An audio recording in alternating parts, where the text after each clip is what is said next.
Chair, you have a live mic. All right, what's next, County Manager? We are at item 11C. This is a recommendation that the Board of County Commissioners, ex officio, the governing board of the Collier County Water Sewer District, award construction invitation to bid number 23-8141, Northeast Water Reclamation Facility and Water Treatment Plant Deep Injection Wells to Youngquist Brothers LLC in the amount of $29,389,000 and authorize the chairman to sign the attached agreement. Mr. Matt McLean, your Public Utilities Engineering and Planning Division Director, is here to present or answer questions. Good afternoon, Commissioners. I do have a very brief presentation to go over this very critical infrastructure project on behalf of the Water and Sewer District. Again, Matt McLean, your Division Director for Engineering and Project Management with the Water and Sewer District. This is our Northeast Service Area Deep Injection Well project. It fulfills our ability to be able to continue to execute Collier County Strategic Plan projects. This one falls underneath the Northeast Regional Utility Program. The project includes 2 deep injection wells as well as 1 dual zone monitoring well, which will allow the utility to continue to proceed forward on their regional utility program on both the water reclamation facility side as well as the water treatment plant side. It does include our ability then to be able to dispose and monitor the ability to use these deep injection wells for what we will be utilizing it for is our water treatment plant concentrate, as well as our excess wastewater treatment plant effluent. The effluent coming out of the water reclamation facility will be treated to required standards, Class 1 and Class 2 standards as defined by our permit requirements. This is fully permitted and regulated both by DEP and the EPA. Just to give you an idea of the particular project location as a reminder for you all, the board, as you can see in the Northeast Utility Facility site, the area defined by the star is the location for these 2 deep injection wells and dual zone monitoring well that falls within our regional utility facility. Within the considerations of this particular item, we did do following the procurement ordinance and manual. We did an intent to bid for this deep injection well project that went out in May of 2023. Over the course of the bid time, we did extend the bids multiple times. There were several vendor questions, as well as we were hoping to attract additional bidders on the project. I believe it was a total of 8 extensions on time to try to continue to get more competition on the project. Ultimately, those bids were opened in December of 2023. Youngquist Brothers was the lowest responsive and responsible bidder. Youngquist is a known contractor to us. Out of all of the deep injection wells that we have in their system, Youngquist Brothers has actually installed all of them, not only on our water reclamation facilities, but also at our water treatment plants. So the item before you today, staff's bringing the project to do those 2 deep injection wells and 1 dual zone monitoring well in the amount of just over $29 million. The project does include a $2.4 million allowance if we run into any type of unforeseen situations. We're expecting great results out of this project. First and foremost, to continue to be able to execute strategic plan board priority projects. As mentioned, it will enable our ability to be able to dispose of our excess treated wastewater plant effluent. It's a balance for us as we treat our effluent to all of our water quality standards. You know, we oftentimes have plenty of effluent available in the rainy season, and we need to utilize our deep injection wells to be able to get rid of the excess. And then come dry season, we're starving to try to produce more effluent to be able to put it back out into our regional system. So these deep injection wells are critical for our continued success as a utility to operate. It does provide for that future water treatment concentrate disposal as well, as we're continuing to move forward with our water treatment regional plant out in the Northeast service area. It's important to note the reason why there's 2 wells within this project, 2 deep injection wells, is our Class 1 reliability. There's very stringent reporting requirements and testing requirements for deep injection wells, and we want to make sure that we have the ability to utilize at least one of them at a time. We're a 24-hour day, 7 days a week, 365 operation, and that Class 1 reliability to be able to take one particular system out of play for testing requirements that sometimes take up to a week or more is critical for our continued operations full time. As I mentioned, it's highly regulated by the DEP. We've got a lot of compliance efforts and testing requirements to do to make sure that we're not impacting any of the aquifer systems.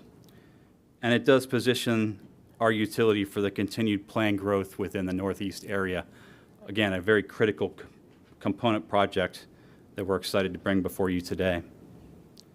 And so with that, we have before you a recommendation to approve the 2 deep injection wells and dual zone monitoring well as presented for you and presented in the agenda item before you today. I'm here to answer any questions that you all may have on the project.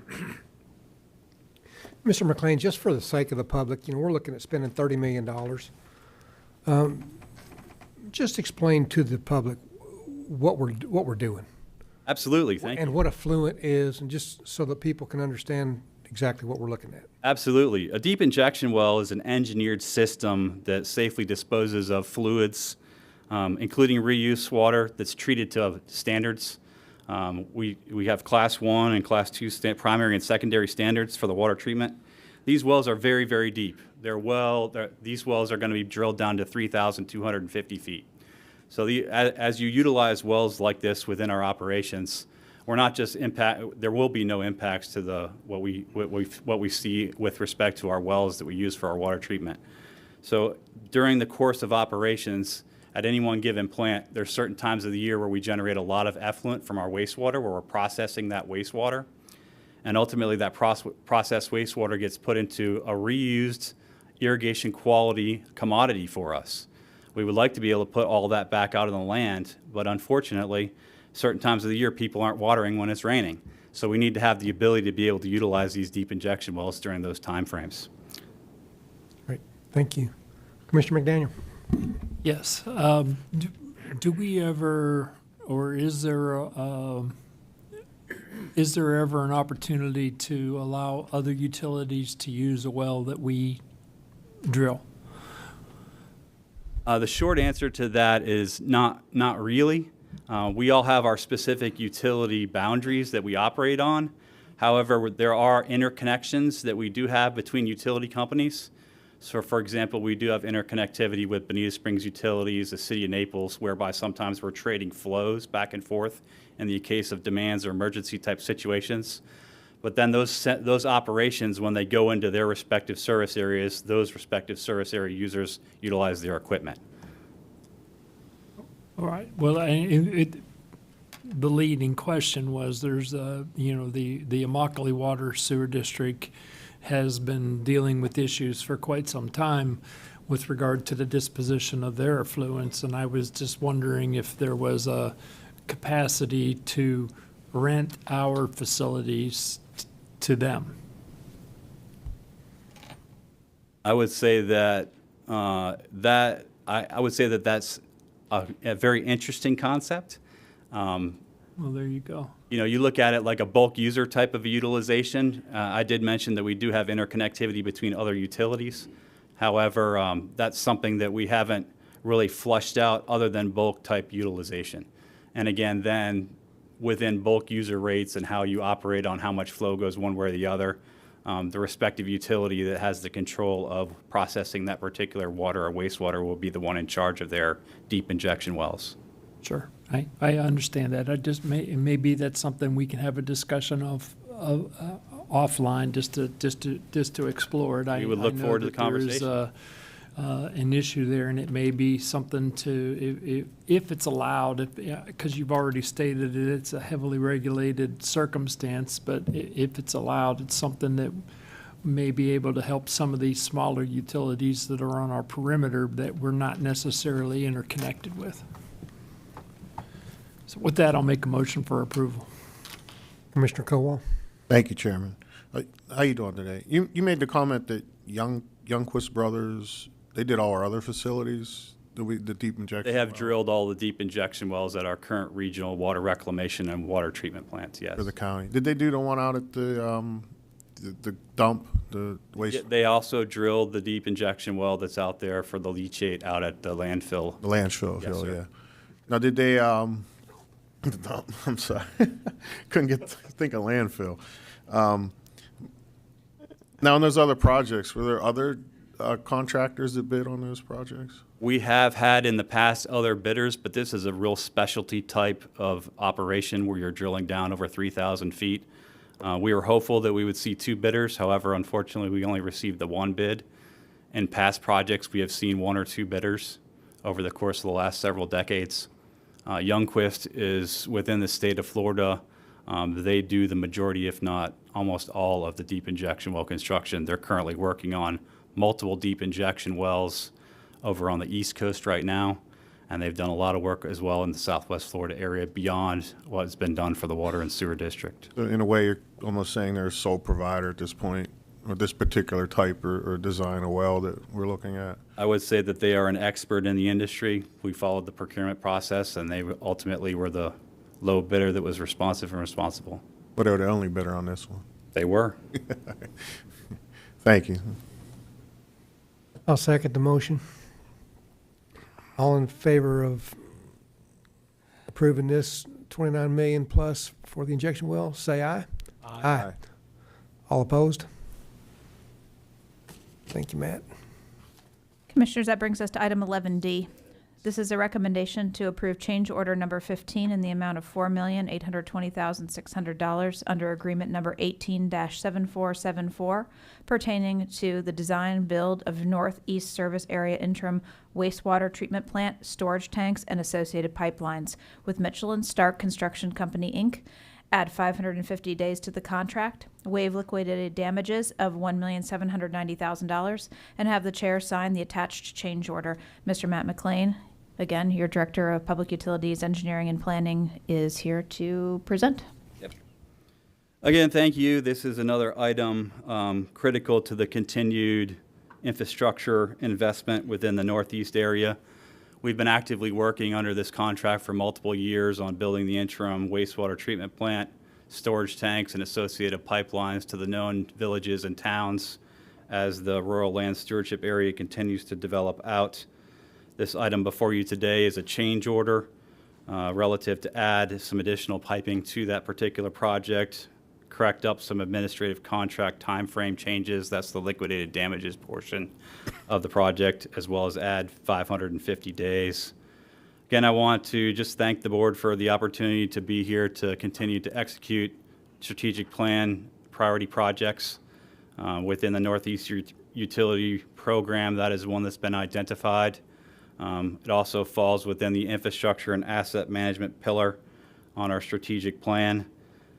Specifically, we will be extending on this project about a 2,500 linear foot section of 4 runs of pipeline out to the Bright Shore development now that we have the official point of connection identified. This map gives you a pretty good idea of the overall area. I'd like to focus in on the inset, if you will, on the bottom right. The dashed line is the area that's specific within this change order on the pipeline corridor to be able to get over to the point of connection within the Bright Shore Village. The county, through the existing contract, has already installed over 40 miles of infrastructure out to Immokalee Road Rural Village, Skysail, Rivergrass, and the bulk of the infrastructure to Bright Shore Village. So this kind of gives you a magnitude of the overall area as well as the inset area to focus in on for this particular item.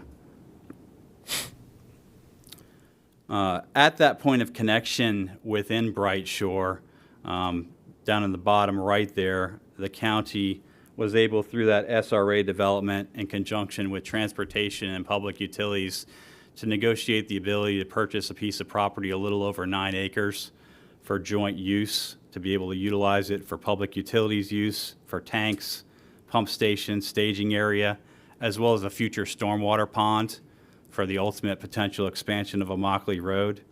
So this particular change order on the extension of pipelines will get the pipes to this particular location, which is the location within the utility agreement that we're obligated to provide the infrastructure to that particular village. Again, we're expecting to be able to continue to deliver and execute strategic plan board priority projects with this particular project and change order. This effectively will complete the first phase of the infrastructure required to the respective towns and villages that we currently have agreements with to be able to provide services for potable water, irrigation quality water and wastewater services within the stewardship receiving area. It continues to solidify the water and sewer district's infrastructure for the known expansions that are continuing within the Northeast service area and positioning the utility for the future. It does effectively meet the required established utility agreement commitments for Bright Shore Village, this particular change order. And as I mentioned, it also clears up some administrative project items. We had a particular change order that went to the board previously that was executed after a substantial completion date. The work has all been completed. There's been no damages to the county. So as part of this item, we're requesting the waiver of those liquidated damages and adding the additional time to the contract to effectively complete the balance of this infrastructure. And so with that, I'm here before you today to answer any questions and bring before you the recommendation for approval of this particular change order, associated additional time to the agreement with Mitchell and Stark, and the waiving of the liquidated damages. I'm here to answer any questions that you may have. Commissioner McDaniel? Yeah, I don't have any questions. I would like to maybe have you just reiterate that this new facility, this Northeast wastewater water facility, has been on the county's books since 2000 when we initially acquired that piece of property. And it is for now, the last piece of the triangle for the entire county's service of wastewater and water services. It allows for interconnection between our already existent plants. And you correct me if I'm wrong. No, absolutely. You're correct. Because your highlighted information here has to do with the known growth that's coming in the eastern portion of the community. But, I recall a discussion I had with the previous administration when I first got elected, and that we had storage tanks at our south plant that we were having issues with preventative maintenance for fear of taking them offline because of potential service interruptions. And by having this facility up and functioning, it's going to provide an enormous benefit to the entire county. Not just, yes, it is going to accommodate this known growth that's coming, but it's an integral part of the basic life-sustaining infrastructure that our community needs. I appreciate those comments, Commissioner. I would characterize it as we are a regional system. Exactly. Our plants are interconnected. We take a great deal of pride on operating and continuing to invest in our infrastructure, and the engineering reliability and interconnectivity on a regional basis allows us to do exactly what you've described. We have the ability to continue to rehab and rehabilitate existing plants, existing in-ground services, existing collection systems, and as we continue to grow the utility, it's important to have that continued interconnectivity to be able to do so. Commissioner Saunders, you and I, when we first came in, we acquired the Orange Tree facility and then the FGUA facility there in Golden Gate City. And I recall one of the statements that you made, and I concurred 100% with the statement, and that when we acquired the FGUA, that might have been one of the most important things that we did for the community as far as a benefit goes. And having this Northeast regional facility and its interconnection with these smaller utilities that we've already acquired is just an integral part of fulfillment of that regionality that we need to have. So I'm going to make a motion for approval. Second. All right, we have a motion and a second for the approval of this $4.8 million change order. All in favor, say aye. Aye. Aye. All opposed? Done deal.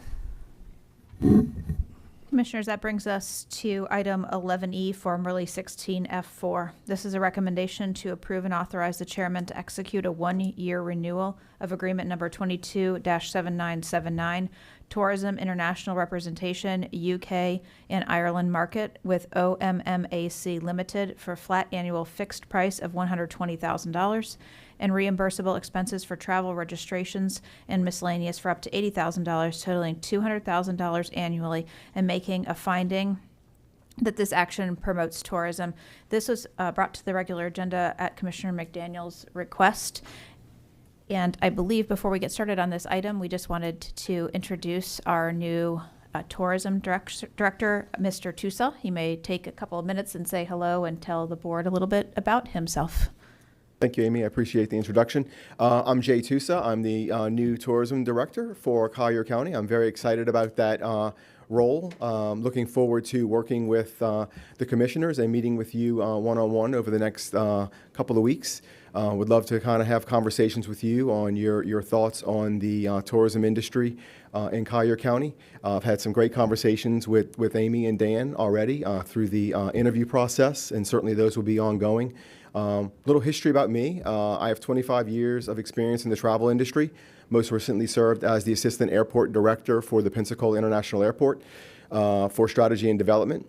Probably my most relevant experience related to Collier County is I was Executive Director for Walton County Tourism, where there I oversaw the destination marketing of the county, but also destination development.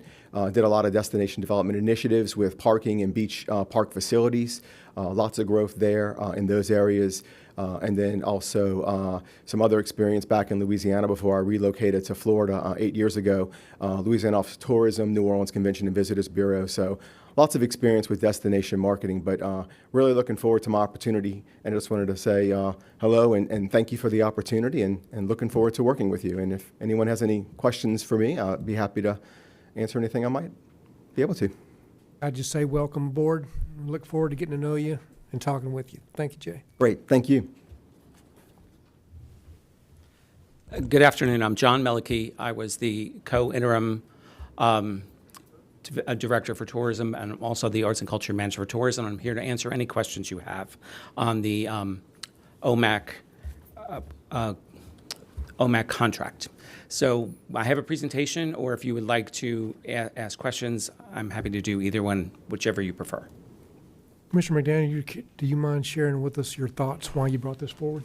Yes, well, my thoughts are not a lot different than what they were the last time when this issue got brought forward, and I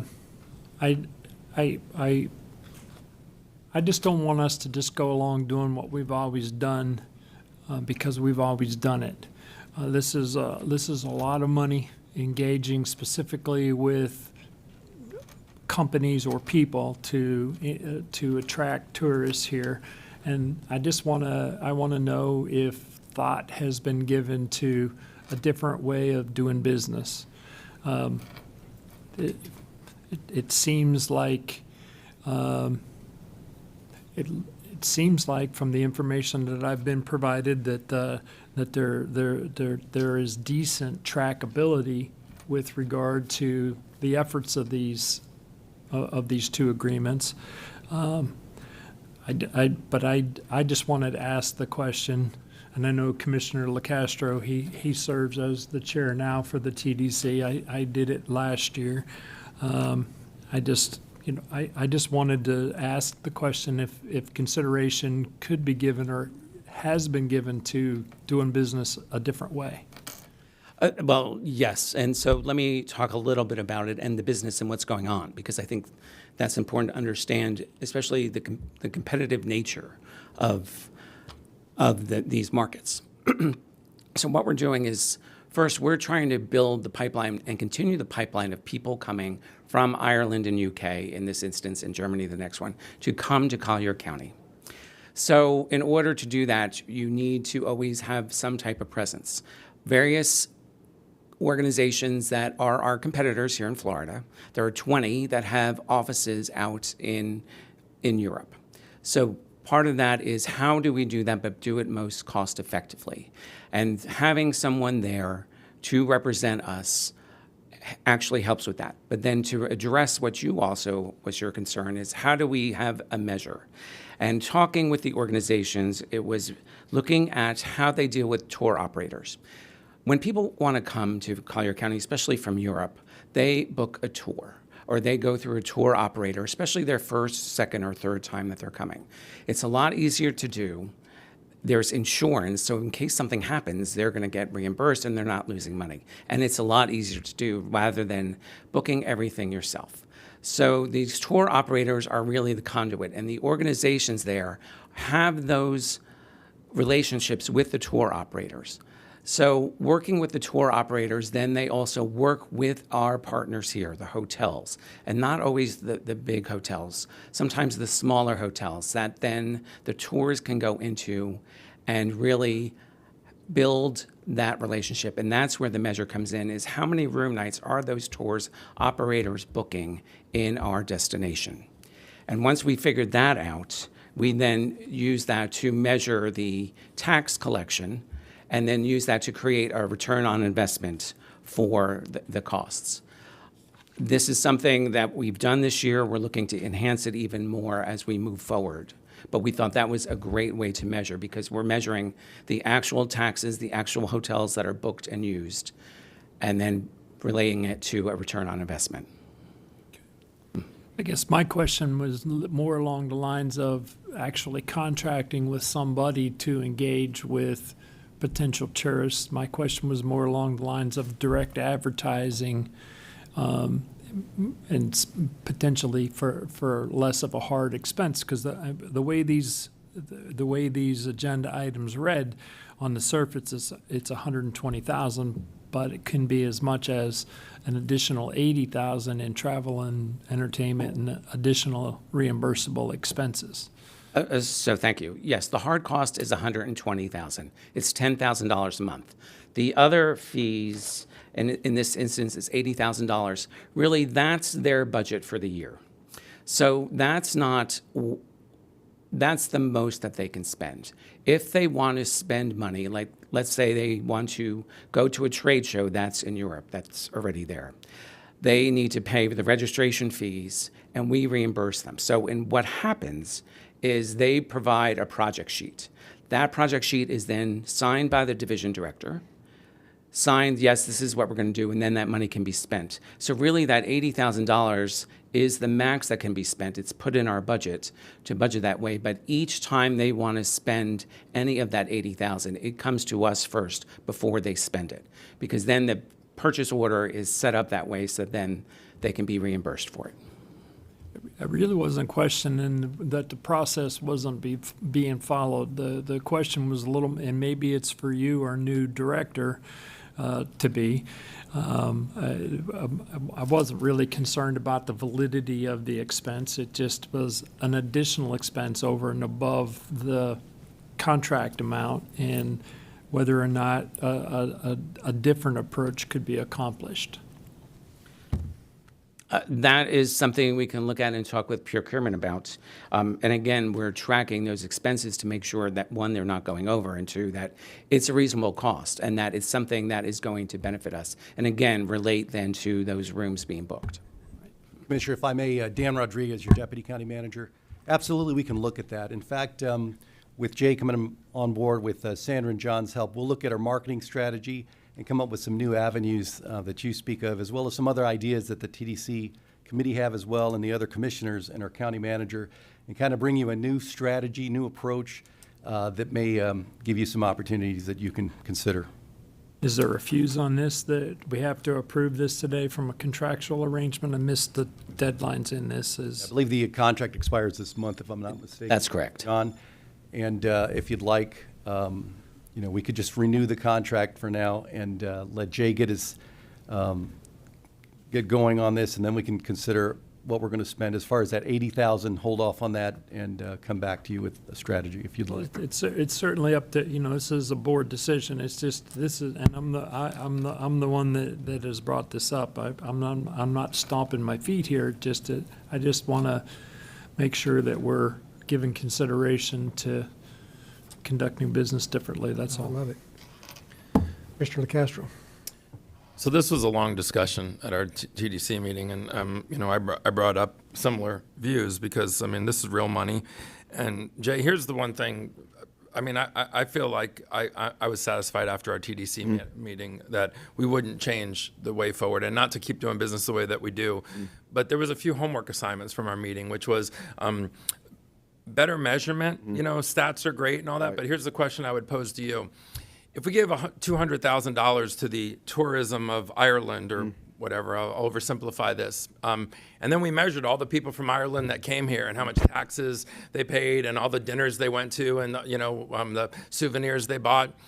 If we didn't give them 200,000, what would be the delta change? Would all those people still come because Naples is awesome and they've heard about it? You know, they didn't need to read it in an Irish magazine. They know that Naples is an incredible place. And if there was a delta, but it was 3% less Irish people that came to Naples, it might not be worth the $200,000 to capture that tiny little bit and just do it because 20 other counties are writing a check.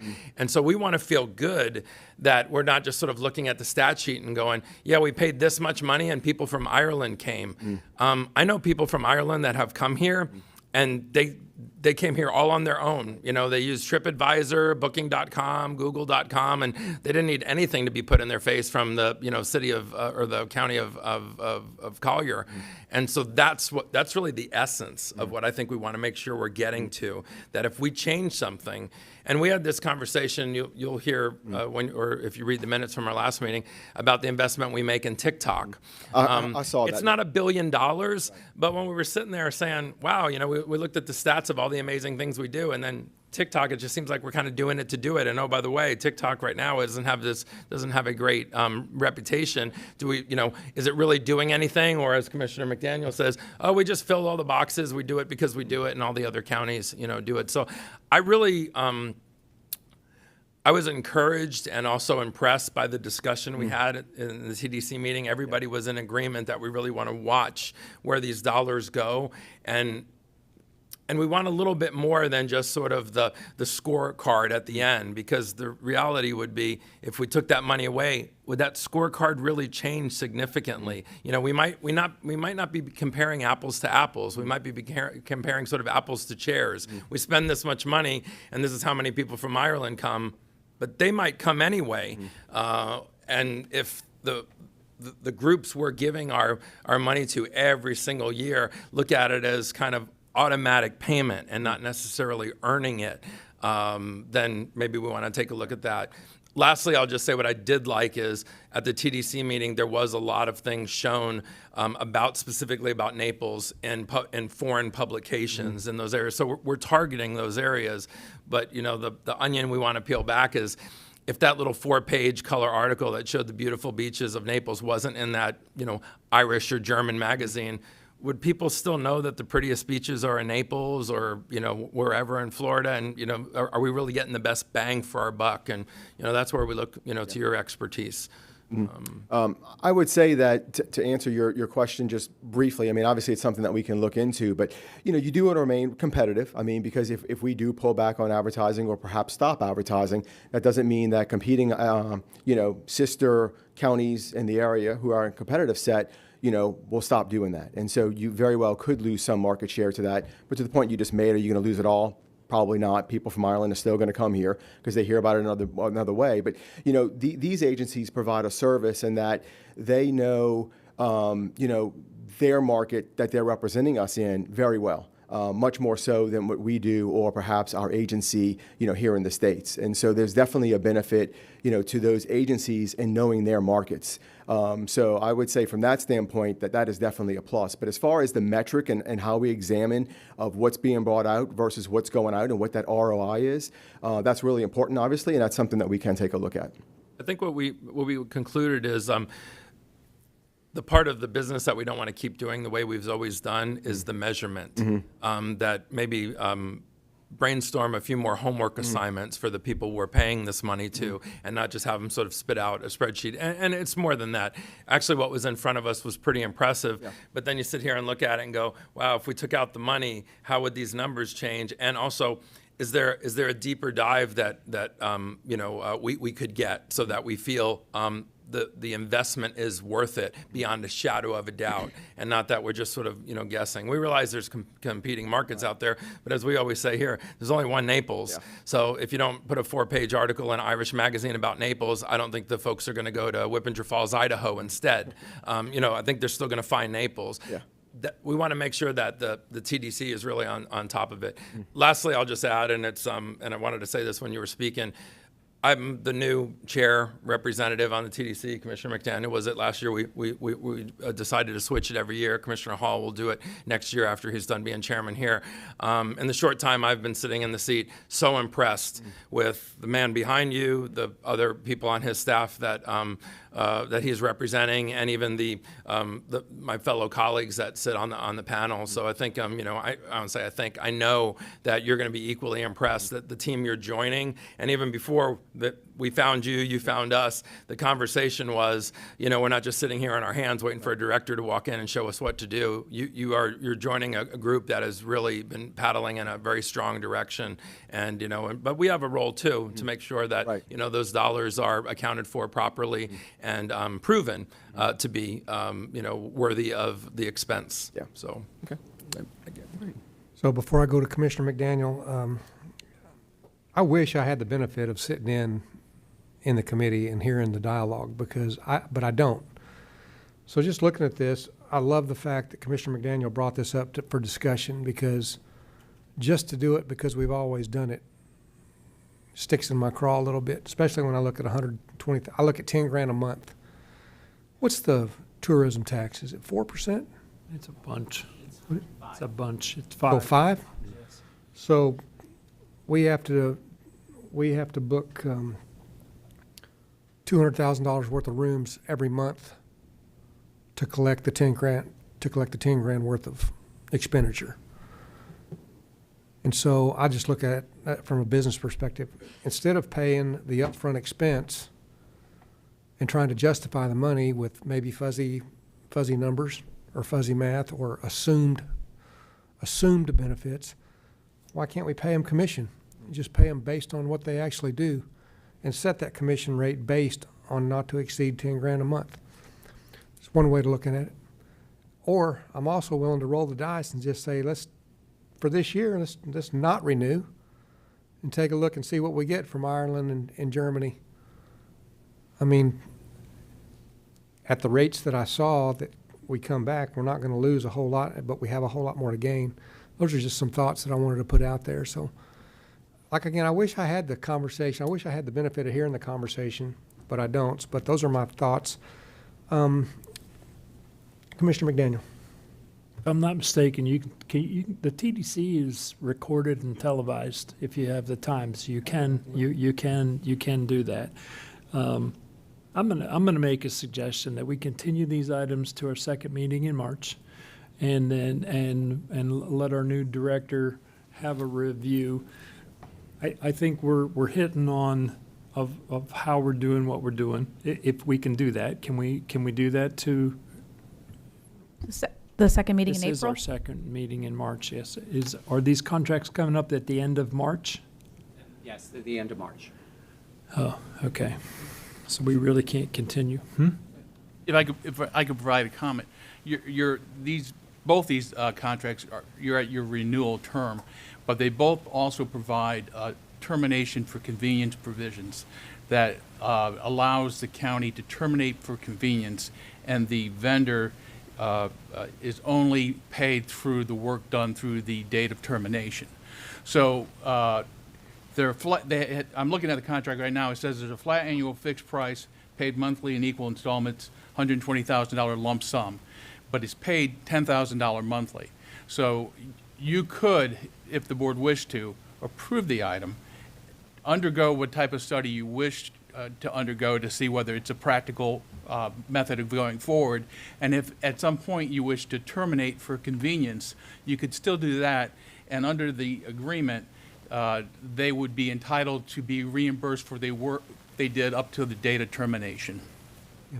Or we could not renew and test the will of the vendor to see how bad they want the business. You know, it bodes the question, you don't know until you know.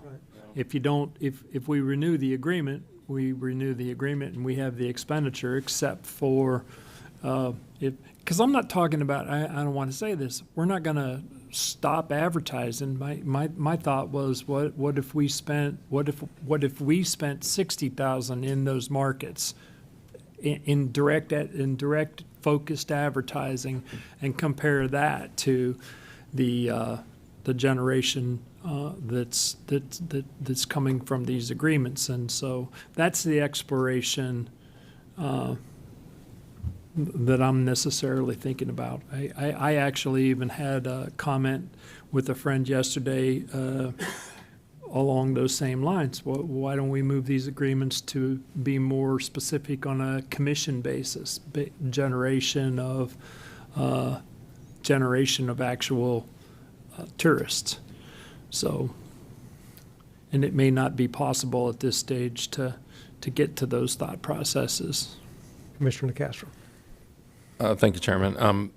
So this was all conversation that we had in the TDC. I like how we were accelerating the competitive nature of how we spend this money. One of the things I would say is I'm sitting here looking at a brand new person that just got hired. That's going to be the top director.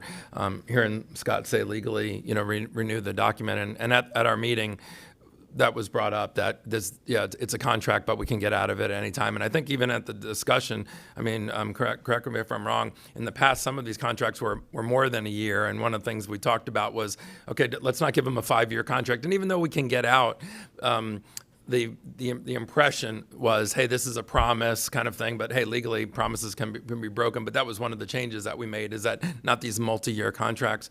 But I would sit here and say, based on what I just heard from legal, you're a key member of the team that just got added. You can see this is a hot topic that we want you to dive into with the current team. And, I would like you to come back to us with a recommendation. I don't see any harm in passing this so that we don't have a break in action. And that's what we talked about in the TDC meeting. But at the next meeting coming back, or when you have a deeper dive collectively, and we'll talk about it in the TDC meeting as well. But everything you're hearing up here is, if you watch the tape from the TDC meeting, this was our conversation.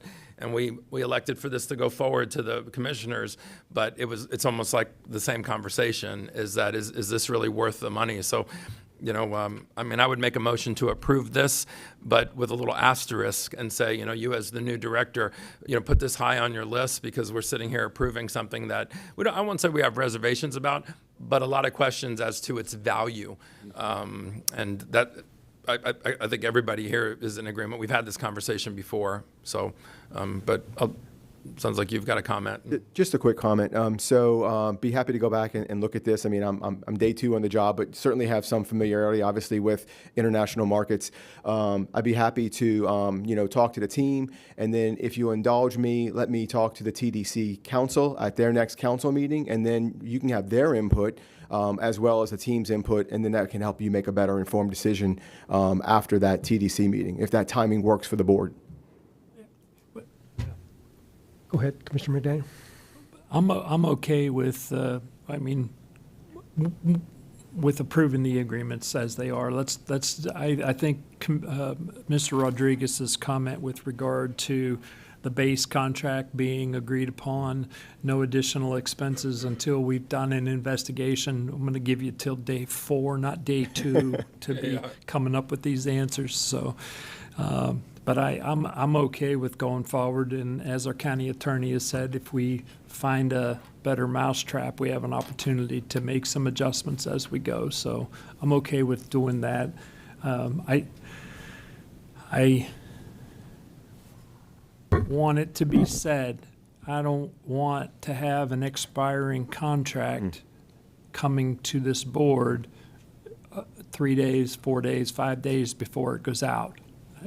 I don't want that to happen anymore. I would like for us to be able to have the flexibility to be able to continue an item, have these discussions. I'm the one that pulled these agenda items off the consent agenda, but there's certainly some additional thoughts up here that need to have some discussion and a little more time with the expiration. I mean, with a known contract, this expiration date was coming at us for some time.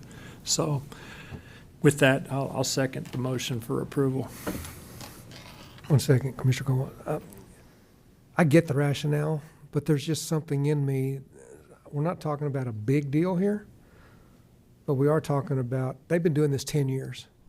There is something in me that would like to let that thing go expire and test the will of the vendor. Me too.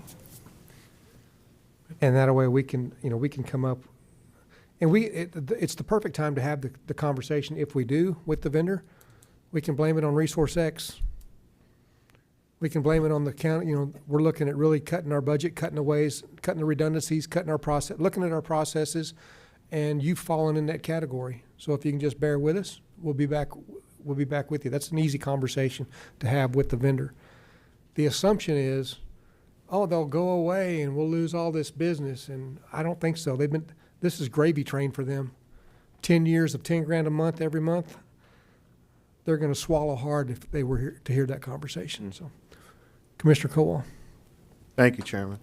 I'm going to support what Commissioner McDaniel and Commissioner Acosta's saying today. Let's don't let this expire. Let's just keep the avenues open with these organizations. But this is more of, I'm asking, try to self-educate myself, because I don't know as much as you guys do about this. But this Tourism International, this is a group that we pay this money to in these two different jurisdictions, Germany, UK, and Ireland, or three.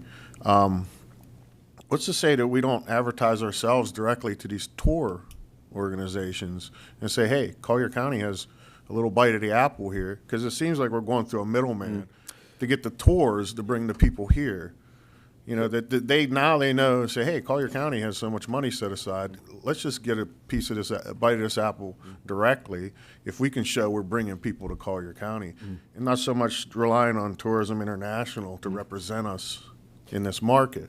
Is there a possibility for that to be a way to do this? There is an advantage because those agencies have the relationship with the operators. And obviously, like with the German market, UK, that's English language, so that's not a super big challenge there as far as language barriers. But, when you're dealing with German operators, I don't speak German. So I found it as a translator right now. This is 2024 last. But it's also Commissioner, just the relationships that these agencies have with these operators. They do operate with these, conduct business with these operators, on a daily basis. They have the relationships. A lot of it is relationship based. I guess what I'm asking is, what do they get out of it working with Tourism International? The operators. They get the business. Through. Isn't it all about the business? Aren't we the business? We are the business. Yeah. Ultimately, we're the reason why they're coming to. If they choose, Collier County, Naples, then we're the business. They're coming here because they want to go to Naples. I'm pretty sure that these independent operators that run these tours are not just doing it because they like somebody that works for Tourism International. No. Don't. Yeah. That's what I'm trying to find out. What are they getting by participating with them, and then ultimately coming here, which is the product, which the people want to come here. See, we almost like have a middleman that's doing something that we could probably do on our own. That's all I'm just asking. I'm trying to educate myself. Yeah, you want? Yes, the tour operators are making money from the people who are booking the tours, but also those representatives of the OMAC and Diamond are our representatives there. So they're an extension of our staff in our office there. So that then also our staff isn't traveling to there, because to travel there costs $5,000 a month. One trip would cost $5,000 between airfare, hotels, and there. So really, it's a cost savings as well, because it's an extension of what we have for our staff there.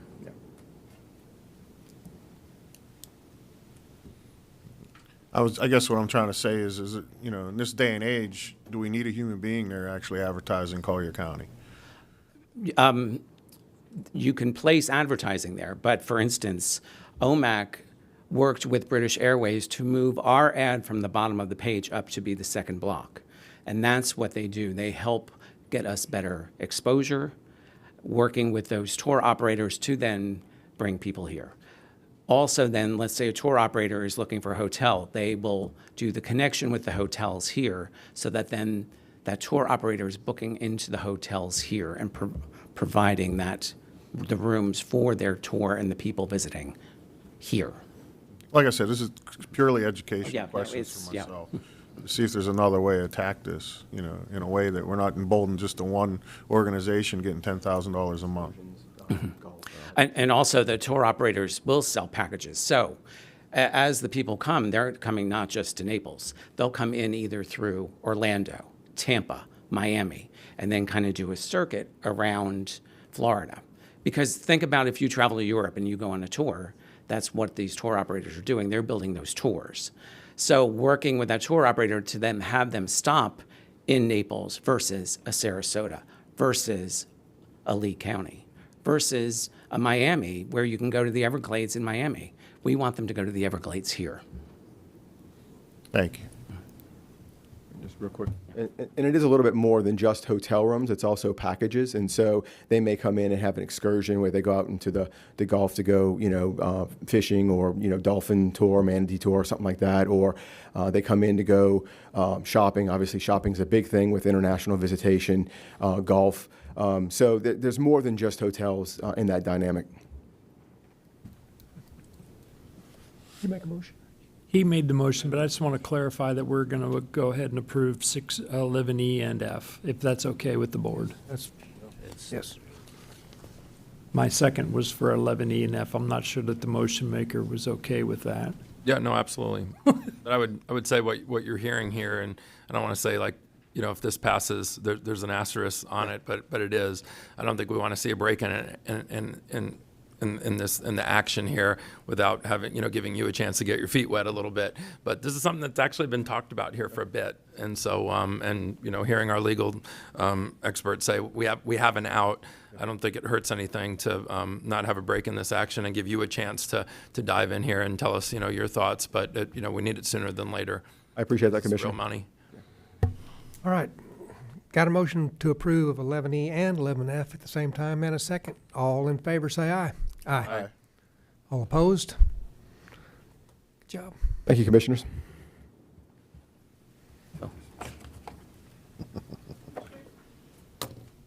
Commissioners, we do have a staff update that is not on the agenda. It came about late on our Headworks project. It might be a good time to do 15B staff project updates. Get Mr. McLean up, because we do have our 2:30 time certain coming up, and we perhaps want to take a court reporter break before we start that one.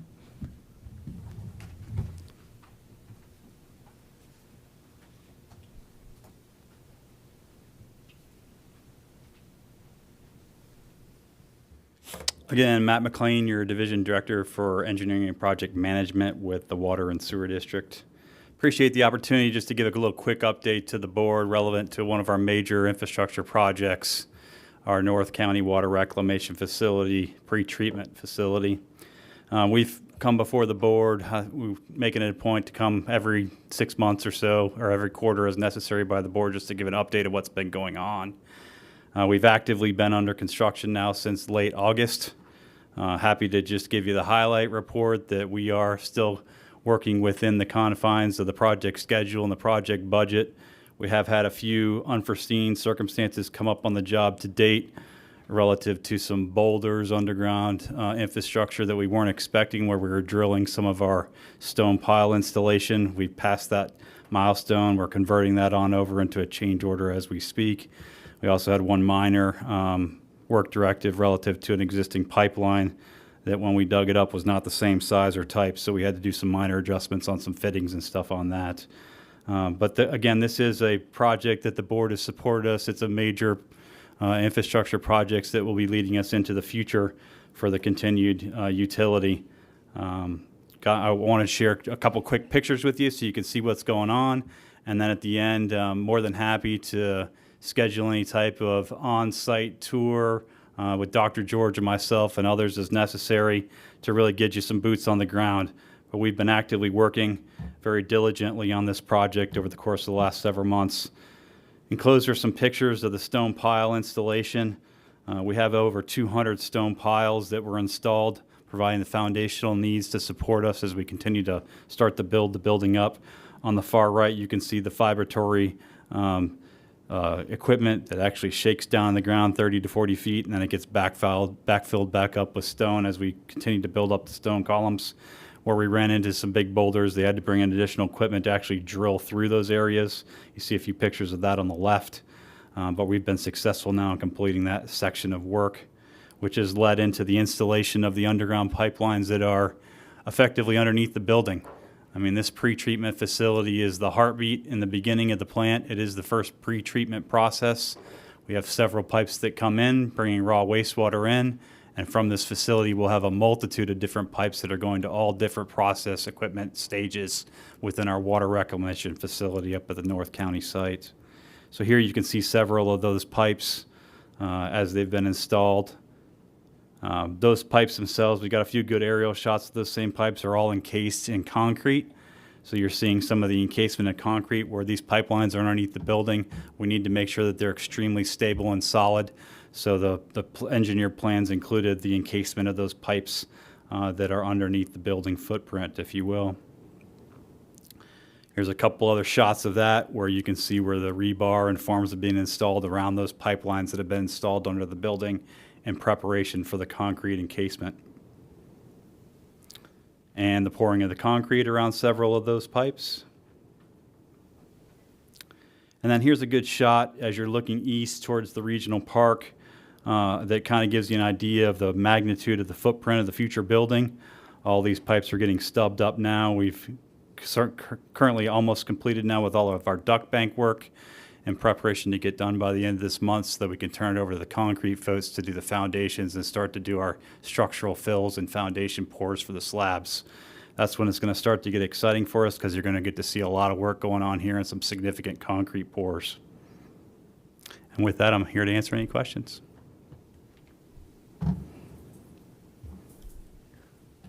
Does the tour come with popcorn? I'm sure we can probably arrange good, clean water and potentially popcorn. Thanks, Matt. IQ water. Not IQ water. We have good potable water, thank you. But we appreciate the opportunity to be before the board. It's a very critical project for us. No fluoride.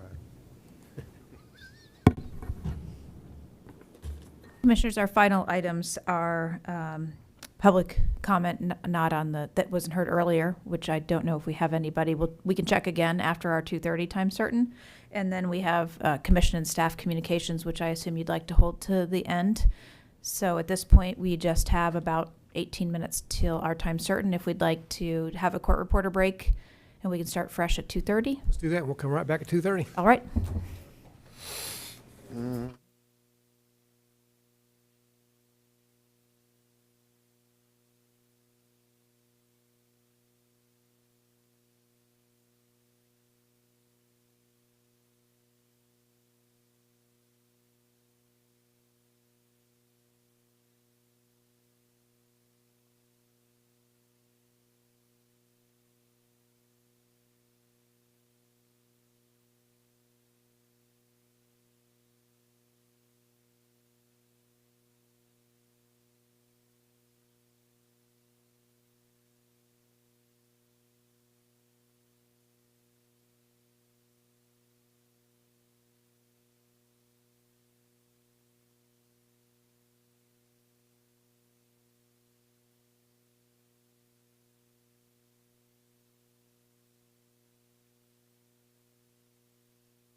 Chair, you have a live mic. All righty, let's let this party begin. That brings us to our 2:30 time certain. These are companion items, item 11A and 11B. 11A is to approve the following documents related to the development of housing at the former Golden Gate Golf Course. 1, Second Amendment to Developer Agreement with Rural Neighborhoods, Inc. 2, termination of Collier County Standard Form Long-Term Ground Lease. 3, Collier County Standard Form Long-Term Ground Lease. Phase 1 Essential Services Housing, HUD Lease Addendum and Phase 1 Easement. 4, Collier County Standard Form Long-Term Ground Lease, Phase 2 Senior Housing, and Phase 2 Easement. And 5, Land Use Restriction Agreements for each phase as required by grant funding sources once developed and approved for legality.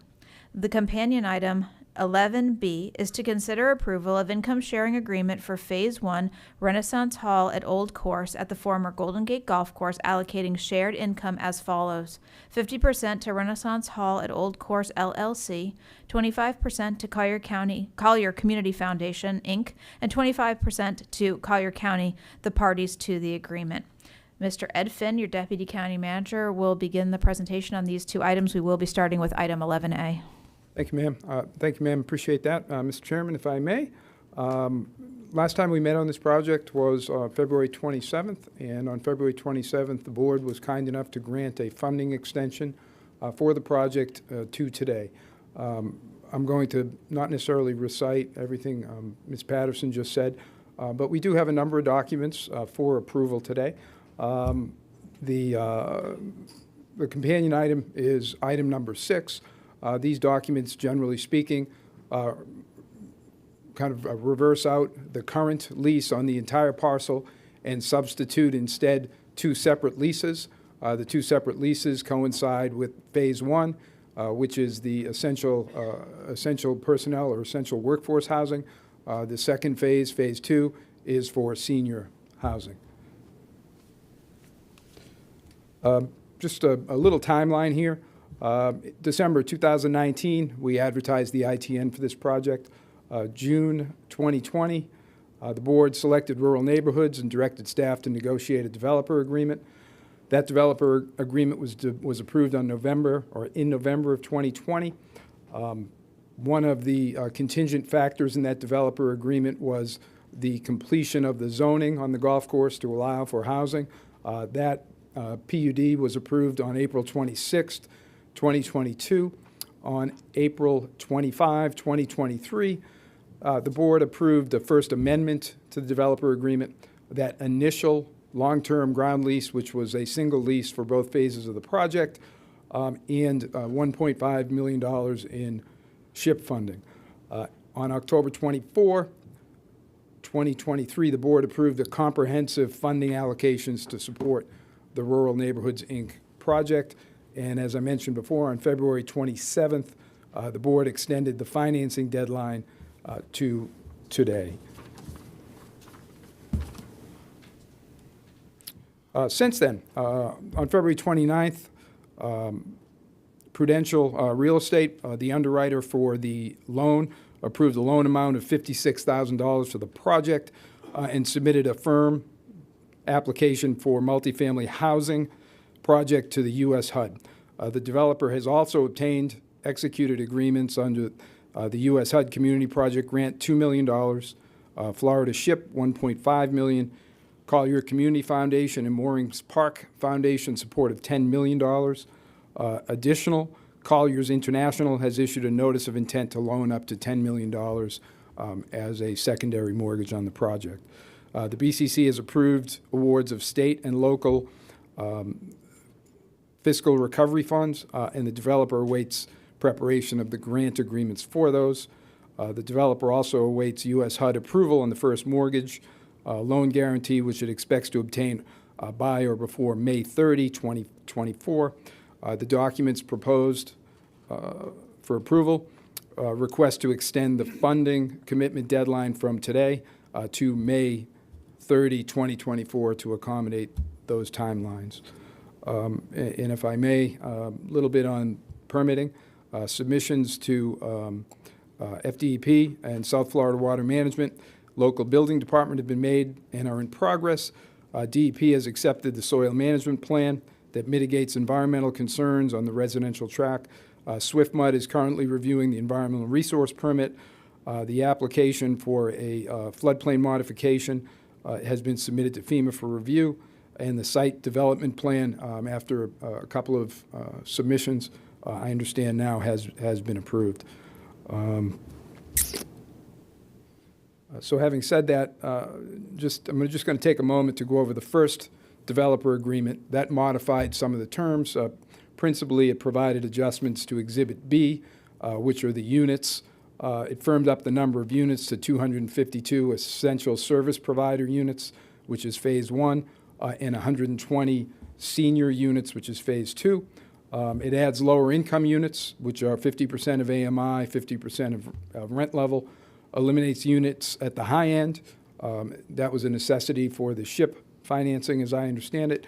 It shifts about 35 units from 80% AMI and 80% rent to 120 and 100% rent level, and it shifts approximately 142 units from 120 AMI, 80 rent to 120 AMI, 100 rent level. So all of those changes at the time were presented as assisting in meeting essential service personnel housing approach that this project was developed under, and it also assists in the financing for the project. At the same time, as mentioned before, we extended that was the initial extension to late in February that subsequently has been moved to today on the funding commitment. This is just a little chart of what those changes to the housing units look like. So if we separate it by rent AMI criteria, you can see that the 80% and lower was 33% on the previous approach. It is now 20%, with 22 units moving to the lowest tier, which is 50%. The tier of 100% to what is now limited to 120 is essentially that essential service provider category. That moved from 67 and moved upward to 80%. The senior housing is shown just for completeness. That will proceed subsequent to the funding of this project. Just to give you a sense of the Phase 1, the construction pro forma looks like that. You can see the sources of funds are listed at the top with the HUD loan, the SHIP grant, the foundation contribution. What's identified there is the cash flow surplus note is essentially interim financing, a short-term loan to get through the financing requirements here. The grants from the county there are the next two. The HUD EDI grant was obtained by Renaissance Hall or Rural Neighborhoods directly. Rural Neighborhoods voluntary loan is plugged into this, and you can see in the permanent total is the deferred developer fee, which is essentially being held by the developer. The expenditures are noted below. Again, this is the funding approach that the board approved last year, and perhaps at the top is the Phase 1 or the essential services that we're dealing with now. Down below is the senior housing, and graphically the Phase 1 commitment looks like this. If we were to source out the $18.4 million committed by the county, that is the way it would source out. The surtax portion is earmarked for the property, and the surtax was always earmarked both for this project and certainly for housing in general. Mr. Finn, can you just go back one slide? I was just looking at something and then you switched slides on me really quick. It'll just take me a second. I just wanted to refamiliarize myself with these numbers.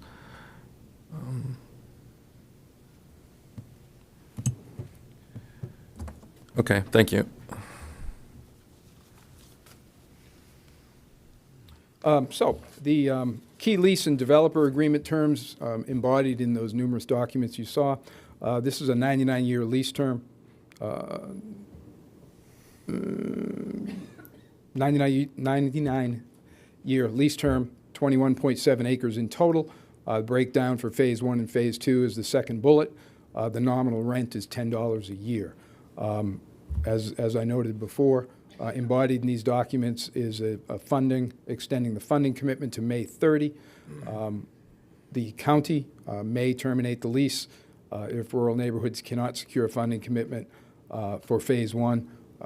If the board approves this, that date would then become May 30, 2024. Phase 1 construction to commence within 6 months of the funding commitment. Rural neighborhoods is required to diligently pursue and complete construction within 24 months from the commencement of construction, and the Phase 2 funding commitment is required within 12 months of obtaining the Phase 1 funding commitment. The companion item, and I'm going to attempt to roll these together a little bit just for orientation, is the income sharing agreement, and this has to do with the distribution of cash flow following project completion. What's contemplated here is that cash flow being distributed for 40 years, which is the initial the initial loan from HUD, the term of that loan. Project distributions to the parties in the pro forma, which is subject to change, is approximately $221 million over those 40 years. The 25% projected to be distributed to Collier County, again, in the pro forma represents $55 million. The same share is provided to the Collier Community Foundation, to the Rural Neighborhoods Donor-Directed Collier County Housing Fund, and the Rural Neighborhoods General Fund. Pursuant to the agreement, cash flow distributions will be utilized for the continued provision of affordable housing. With that, be happy to entertain any discussion, or we could perhaps, if there are some speakers on the subject, we perhaps could hear from them. Commissioner McDaniel. Yeah, my first question is semantics. Shouldn't we be approving number B first with regard to the extension of the financing before we dive off into this litany of agreements in A? Because if we don't approve the financing, approving these documents doesn't matter. What you call semantics seems like a logical approach to me. Yes, sir. Yeah, I'm sorry about that. I'm not sorry. I'm just asking that question. It was curious for me. We're having a discussion about an engagement on a lot of documents that are all triggered by the approval of the financing. Construction to start 6 months, second phase construction within 12 months, so on and so forth. And so I'm just wondering if it wouldn't be prudent for us to work on the extension of the financing first and then come back around to this and have a discussion about that. Mr. Finn, the extension of the financing is embodied in the documents in 11A, but we can discuss the extension of the financing separately, and from there, roll from there. Because item 11B is the income sharing agreement, which is distinctly separate from everything else that's in 11A. But to your point, everything is driven by the extension of the financing. That's correct. Well, if it pleases my colleagues, I would like to have the conversation of both together. We can ultimately vote on one or the other, Okay. but for the sake of conversation, I welcome any comments regarding to both items. All right. Are we going to have a presentation by rural neighborhoods, or are we just going to be firing our questions to staff? Mr. Kirk is in the room. I believe he's registered to speak, but certainly if the board wants to address him directly, I'm sure he'd be more than happy to respond to your questions. Commissioner LaCastro? Thank you, Chairman. I might have pushed my button prematurely because after I pushed it, I looked at Troy and I thought, okay, do we have public speakers? Because when we have speakers from the public, it sort of generates sometimes a change in our question, or it moves something else to the top. I'll just go on record and say I'm a big fan of this project. I don't want to waste money. I don't want to do something stupid, so it doesn't mean we don't talk about it. But you dump this project in 50 other counties and they're dropping rose petals at the feet of these folks. I'm not saying that means we automatically rubber stamp this, and we get accused of that a lot, and I've never seen us rubber stamp anything up here. So if there's pencils to sharpen and, I's to dot and T's to cross, then let's do it. But we've lost some good projects in this county before. We've lost purchasing land under Conservation Collier because we've dragged our feet, and, we split hairs on things, and in the end, we didn't do what was best for the county and what was needed for our county. This one, I start to feel like it's starting to feel that way. And you've got, folks that could take a deal like this and virtually maybe fit it in places other than Collier County. I'm not saying that that's what they're doing, but I'd really like to see us have a healthy conversation and have this thing move forward. And if there's concerns, as we often do, we address those, but we don't do it at the sake of kicking the can, stalling the project, missing out on an opportunity.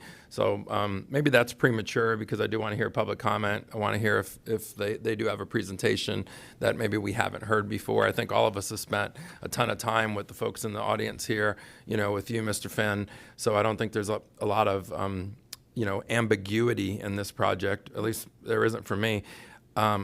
I guess just since I have the mic, I'll ask one of my questions that is probably premature. But can you go to slide 6 that showed the change in the percentage of housing?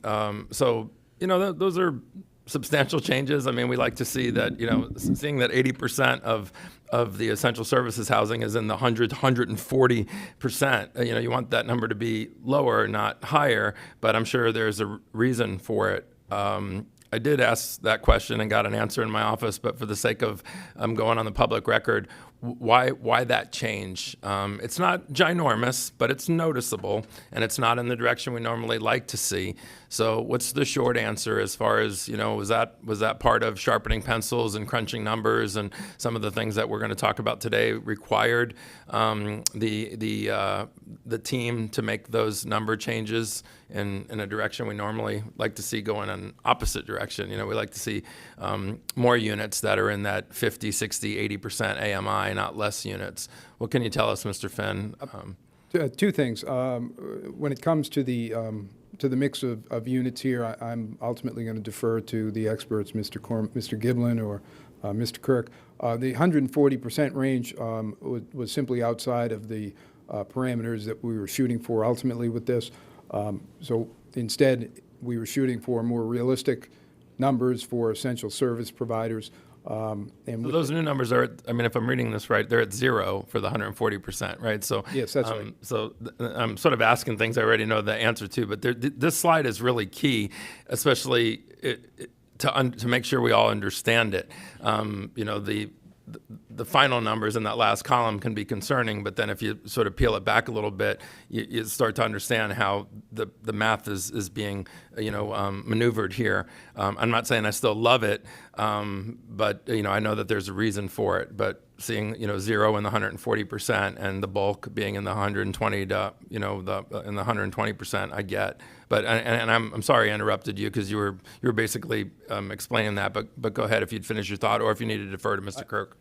No, I have, and I think perhaps we'll let the experts deal with the actual rent parameters here. It might well serve us all a little bit better than me. If that or you could wait. Like I said, was here thinking out loud, and then I looked at Mr. Miller, and I thought, I bet we've got some speakers, and but that may be something to just put in your back pocket, and so we're not jumping around, from speaker to speaker. But I agree with the chairman. It's like let's talk about this in one big entity rather than try to nickel and dime this thing, and it's one big muscle movement here. We're either doing it or we're not, or we're changing it somehow. But having said that. No, I appreciate that, and I will. Mr. Giblin just kind of reminded me of something. So when you look at the chart, you'll see that all the way up to 140 was capped at 100% of the market rent or the target rent. So right now, the shift was that rent only applies to 120%. 20%. Right. Mm-hmm. So it kind of caps that okay. that subsidized rent. Okay. Mr. McDaniel. All right, my questions are, on the pie chart, you had 4.25 million appropriated out of sales tax money to offset the land expense. How did we derive that? I know this board, we just approved a development down on 951 for half as many units for in excess of $3 million on a smaller piece of property. How did we come up with the 4.25 appropriation for that? So that was historical cost, plus the cost of money on the loan used to acquire the property.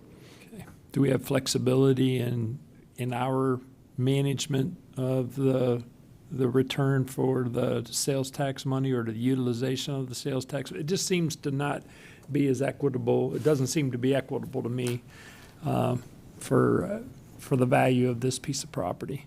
Well, that does represent the cost to us, and that is essentially fixed at this point.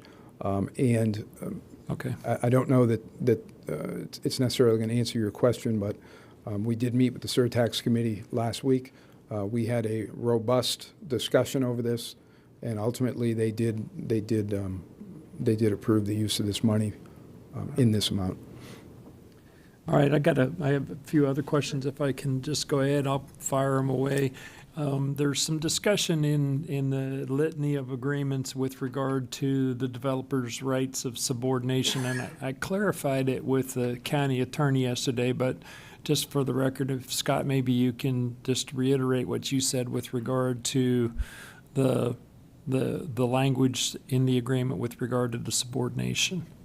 You can't lien public real property, so you can't get financing, you can't get a mortgage by using the county's public property, but you can get financing on the leasehold interest, on the rents that are derived from the leasehold.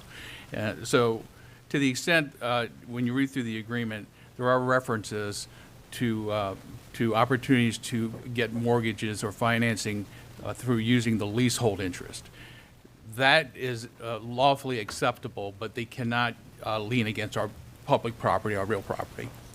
So basically, it's a subordination for the leasehold interest and not to the real property. Not the real property itself.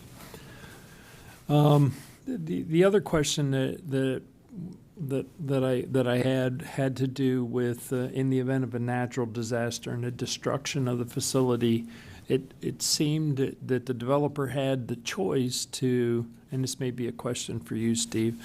It seemed that you had a choice as to whether if it was equitable to fix and repair with whatever revenues, insurance, and FEMA and such that you had availed, or not to do that. And I guess my question is, if not, then what happens? Who owns it? How do if it wasn't equitable for you, and that's assuming the developer is still rural neighborhoods or Renaissance or whoever the developer is, if you chose not to, where does that put us? Where does that put the county as far as the ownership of the facilities goes? Scott, Yeah, sure, you can come up. That'll be fine.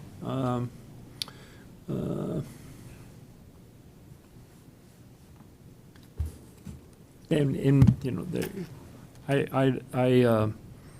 my last question to ponder is the revenue sharing extinguishes at 40 years, and I'd like an explanation as to what's the trigger date there and what happens.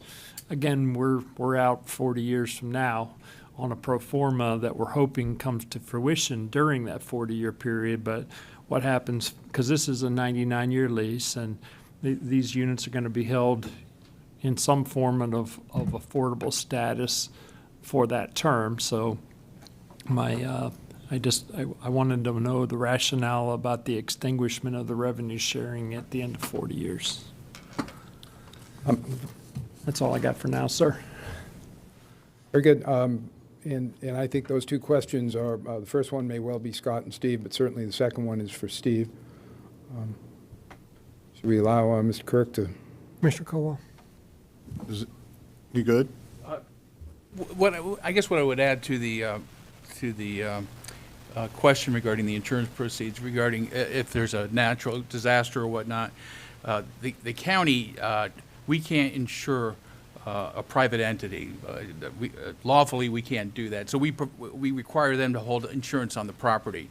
So if a situation comes up where the whatever they've built is so destroyed beyond repair, they're going to have obligations, and I would assume HUD would have priority over the county.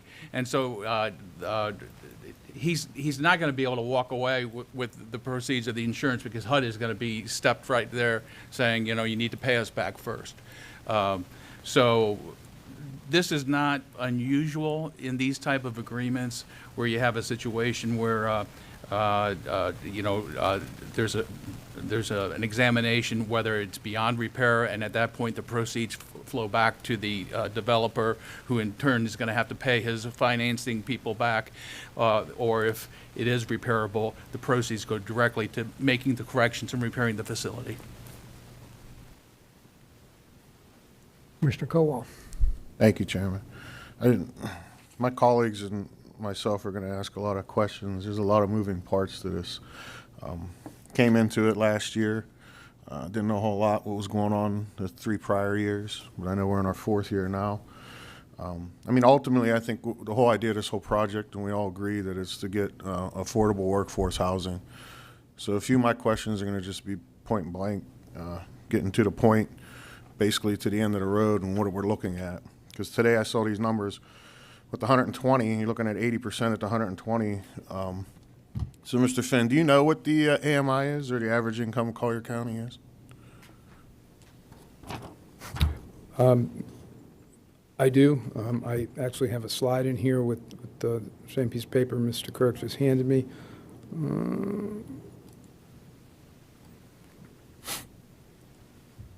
Little bit of a test here. Yeah, I was thinking you know what buttons to hit. It all comes down to it. So the, for instance, if we go at 80%, one No, person, majority of our apartments are 120. So what's just let's start with the average income of Collier County is, and then we'll add the additional 20% to find out what number 100 these grand. people have to achieve. right? So for round numbers, we're at the average is about $100,000. So about $100,000. I see we have a representative from the Sheriff's Department here, and I don't know if you want to join this conversation or not, but I mean, you could probably shed some light on what a deputy sheriff makes in Collier County. And not starting at 100,000, right? So that's what this all comes down to. I'd like to have 80% of my apartments affordable for our essential personnel, our essential workforce. But I don't know if we're getting there. I'm trying to wrap my head around it, but, you know, like I said, we're going to talk about a lot of more moving parts here, but I'm talking about the end of the day. The end of the road where we get. I appreciate that. I think we're going to let the housing experts work in here between Mr. Kirk and Mr. Giblin. I'm sure they'll be able to respond. Let me go. So on the visualizer, we've put a little bit simpler representation of the income and rent limit chart. For the record, Cormac Giblin, your Director of Housing Policy and Economic Development. One thing to keep in mind of this development is that while in portions of the units, the incomes are regulated to the 120% level, the rents are regulated at the 100% level. So although a household may be able to earn up to the 120%, their rent is still going to be capped at that 100% level to make sure that it's more affordable than what would be otherwise market rate out in the community. And so you can see that the way the income limits are calculated on a household basis, it goes by how many people live in the home. So let's just take the 100% row, a single person, that income limit is $69,890 a year. So a household of 2, a husband and wife, or a parent and a single parent and a child, their incomes would be capped at $79,890. So I think, Commissioner, that's where you're getting more to the essential service personnel, the sheriff department, the teacher. So you have to realize that it's on a per person basis. So in the example I just mentioned, at the units at the top that are going to be offered here, their incomes would be capped at the 120% limit. But if we slide over a little bit, you can see that their rents would be at the 100% limit, which in this scenario would be $1,797 a month for a two-bedroom. Right? Go back to the left again. And just make it a little bit smaller, Ed, if you can. Yeah, you're at 80. You were at 80. That's Yeah. what I thought. You were 4 rows. Okay. We Go can 3 rows up and give me that number for a 2-bedroom. That's 2,247. That's more than a 3-bedroom house at $300,000 a month with a mortgage at 7%. And that's what it would be for a two-bedroom at the 100% rent level in this development. I'm just trying to get to the point where I'm trying to get the public to see what we're really looking at, you know? And this is what's important, because at the end of the day, we want to be able to have our teachers, our firefighters, our entry level. The ones that are established here. It's retention. That's the whole idea, retaining these good people here in Collier County to serve us, to take over the next generation. And when they're starting out, and I can guarantee the Sheriff's Department don't make $69,000 year one, even a single person. So that's what I'm trying to get at. I'm trying to find us that happy medium where we're getting reality here that these are going to be affordable for the workforce. Yeah, and then just to summarize what's proposed here, there are going to be 22 units at the 50% of median level, 28 units at the 80% of median level, and then 202 units at the 120% of median income level, but capped at the 100% rent. In addition to the 120 very low-income senior units in Phase 2. If the board would indulge me, Steve Kirk with Rural Neighborhoods. The goal of this project at the outset of the ITN was to serve both affordable and workforce. And workforce was described to us as being those persons who work in healthcare, those persons who work in education, and those persons who work as first responders or as police officers in the community. So let's take a teacher for a moment in Collier County. His or her starting salary today is $54,000. At that $54,000 level, and I'm looking at this screen, Ed, I don't know if you could put it back up.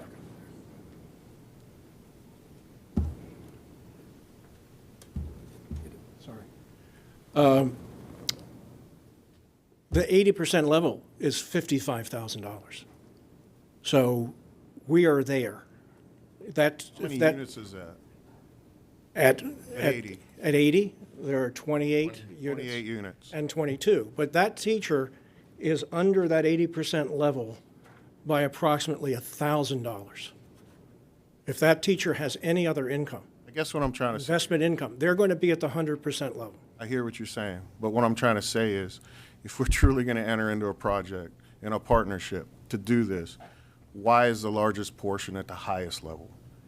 When we know that teachers, nurses, administrators, people work in a hospital, the phlebotomists, the x-ray techs, deputy sheriff's probably one of the highest is starting. Those are even lower, and we're only providing about 50 units out of how many that's affordable for that person starting out. Respectfully, I disagree. I don't think we're hitting the target. Well, respectfully, I disagree with the premise. That's a single person.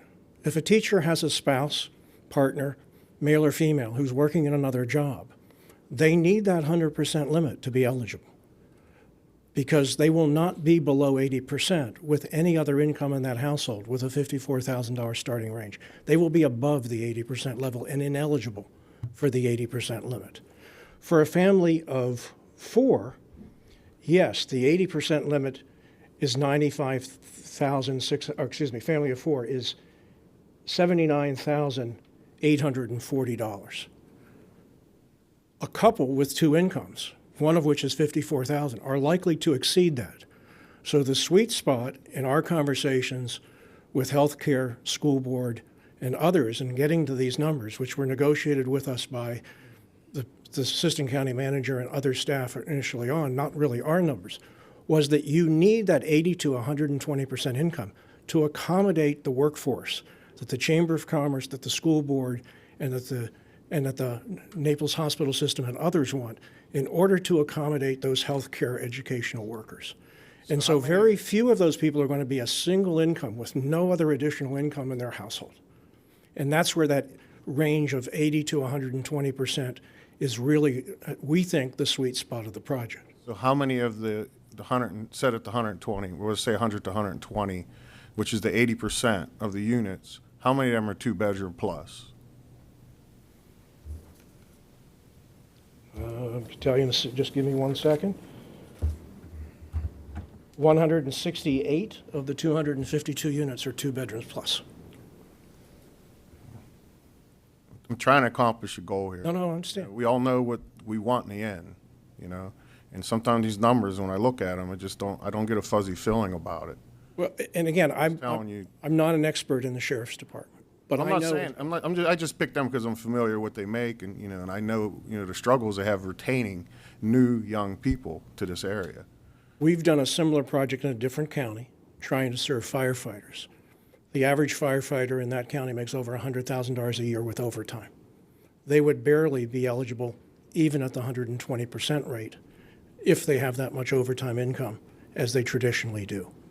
And so again, Rural Neighborhoods entered into this project with a proposed amount of units between 80 and 120% at the ITN. We sat down and have always been flexible with the county staff and the private sector in directing where these units need to be hit. We basically had a moment in time with the county in which, because of county grant requirements, they wanted us to shift some units down from 60 to 50%, which was one of the evolutions of this. We accommodated that. It helps them with meeting their grant goals. We did then have some income units, and we lessened the number of 80% units in order to make up for the income of going from 60 to 50. But realistically, we think the marketplace is in this 80 to 120% if we want to retain teachers as they grow and get 2 or 3 years of service and their incomes exceed the 80% limit. And I think that's also true with healthcare workers. Our one healthcare worker who will basically start to hit the 50% range, and we think will be accommodated by that, is a certified nursing assistant. That person who is basically a caregiver without significant credentials. But again, if you go into the medical technologists in those ranges today, hospital system may be able to testify to it, those are generally above this $55,000 limit for a one-person household.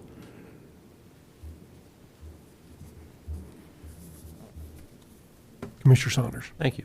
Mr. Giblin, how long have you been with us? Well, altogether about 17 years. And you attend all these meetings. You've attended multiple meetings in my office with the group on this project. You have a good handle of what we're trying to accomplish. Is that accurate to say? I'd like to think so, sir. Okay. Well, I've asked you, or somebody, I say I've asked you, I think I asked you, to take a look at the market rates that are out there, because I know you do that on a regular basis, because you have to compare those market rates with these affordable rates. And give me a little bit of an explanation as to where the market rates are for these 1, 2, and 3 bedroom units. And then I want to ask you some pointed questions concerning our goals. Yes, sir. Part of the analysis that my office does is at least once a year, we do a survey of every apartment complex in the county, both Naples and Immokalee. We call every apartment complex. We say, how many units do you have available? What are you currently charging for them? How many 1 bedrooms, 2 bedrooms, and 3 bedrooms do you have available today? And what are you charging for them today? What we find is that it's the same answer almost year after year, and I've been doing this same survey for about 6 or 7 years, is that the availability is 0 or close to 0 at the lower ends, and you start to find a little bit more availability at the higher ends of the rents. Define when you say lower and higher end. I'll break it down by income category. It's say at the very low income, at the 50% level, at the 80% level, and at the 120%. And then even above that, we have market rate. We see Very little vacancies at the low ends and some moderate vacancies at the higher ends. But when I say higher ends, I have the most recent survey here in front of me. We're looking at 2 bedrooms that don't even approach $3,000. I mean, they're way higher than $3,000 is what. Give us a range. When you say way higher, I mean, is that $25,000 or is it $3,200? I mean, It's about 3,200. I'm looking at it at the list right now. That was the survey that was done this January. There are several in the over $3,000 range for a 2-bedroom. So anything that we can add to the market that is on the lower end, less than those, would help with our affordability issues. what about the 3-bedroom? The 3 bedrooms are, Again, they're in the 4,000s. Some are in the 4,000s. And so you know what we're trying to accomplish. You know the income levels of these various types of employment. In your opinion, does this project meet our goals? I think that this project, when you look at it in its totality, as not just the essential service personnel phase, but there's also the senior phase, which is completely very low income. Yet it is meeting all of the income targets that the county likes to hit. And then specifically when we zoom in on the workforce piece. Yeah, I want to deal with phase 1 because who knows what's going to happen with phase 2. Yep. What we call it is some deep targeting. They, as Mr. Kirk mentioned a minute ago, in exchange for some of the grant funding that was approved for the project last year, they agreed to actually lower some of the units down to that 50% level. And that's really unheard of out in the market. Again, the survey we just did, 0 availability at that very low income level. So 22 units hitting the deep targeting of that, along with the other 28 at 80%, those are hitting a real sweet spot. And then through the partnership, public-private partnership with the community foundation, the hospital, and others, those are the ones that are clamoring for the types of units that make up the balance of the project. Mr. Gillen, do you evaluate these types of projects in other counties? I mean, are you familiar with what's going on in Lee County and other counties? Yes. Can you, and I've not asked you this question, I don't know what the answer is going to be, which is always a little scary, but we'll find out. How did, in your opinion, because you're our expert, how does this project compare with other projects that you've observed around the state? I think this is a very unique project. And I think Commissioner LoCastro mentioned a few minutes ago that other counties would love to have a partnership of this magnitude unfold, where the county is a partner, the private sector is a partner, the philanthropy is a partner as well. Unique doesn't help me out a whole lot. I'm trying to find out how this compares with other projects in terms of the rents and the community that's being served by it, because that's what the ultimate goal is here. Whether it's unique or not is not important. What is important is are we meeting the goals that you were aware of, and how does this compare with other projects around the state in terms of meeting those types of goals? And we're looking specifically at the mix of rents. Right. I can't answer exactly what the income breakdowns are in other counties. Maybe perhaps Mr. Kirk can, because he works in multiple counties in the state.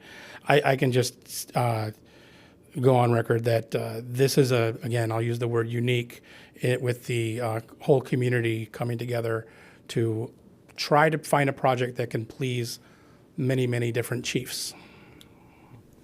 So I'll just ask you just one last question. Then, in your opinion, is this a project we should continue with? I think so. Yes. And I'm going to ask Mr. Kirk some of those same questions when I get another opportunity. Thank you, Mr. Chairman. Mr. Collier. I'll stay there. Yes, sir. Are you familiar with ECOS? Yes, sir. You are? Yes. Okay.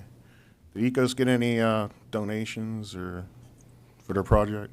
Well, there are 2 ECOS developments. The one on How about Santa the one on Barbara. Santa Barbara? Okay. The one on Santa Barbara received not philanthropic donations, but they received some county assistance. Yeah. Well, it was a public-partner partnership with a piece of property similar to this. Are you familiar that they have 100% of our units at 80% or lower? Yes, sir. So you are familiar with that? So are you comparing that to this project here?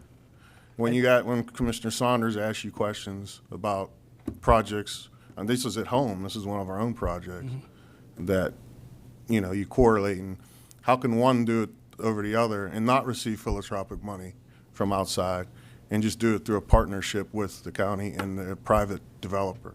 When we look at the housing need in the county, we see a spectrum of need from homelessness. My question wasn't that. My question is how one can do it and the other can't. The specific financing that ECOS applied for was the housing tax credit program, which not only requires units to be at that level, but heavily subsidizes them.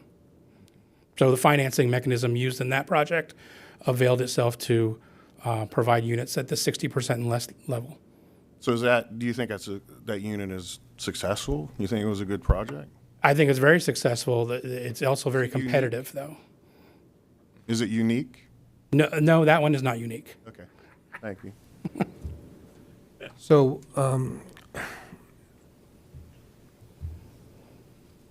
I'm all about affordable housing. I'm all about it. I wish we could have had this discussion 4 years ago, and we already had units coming out.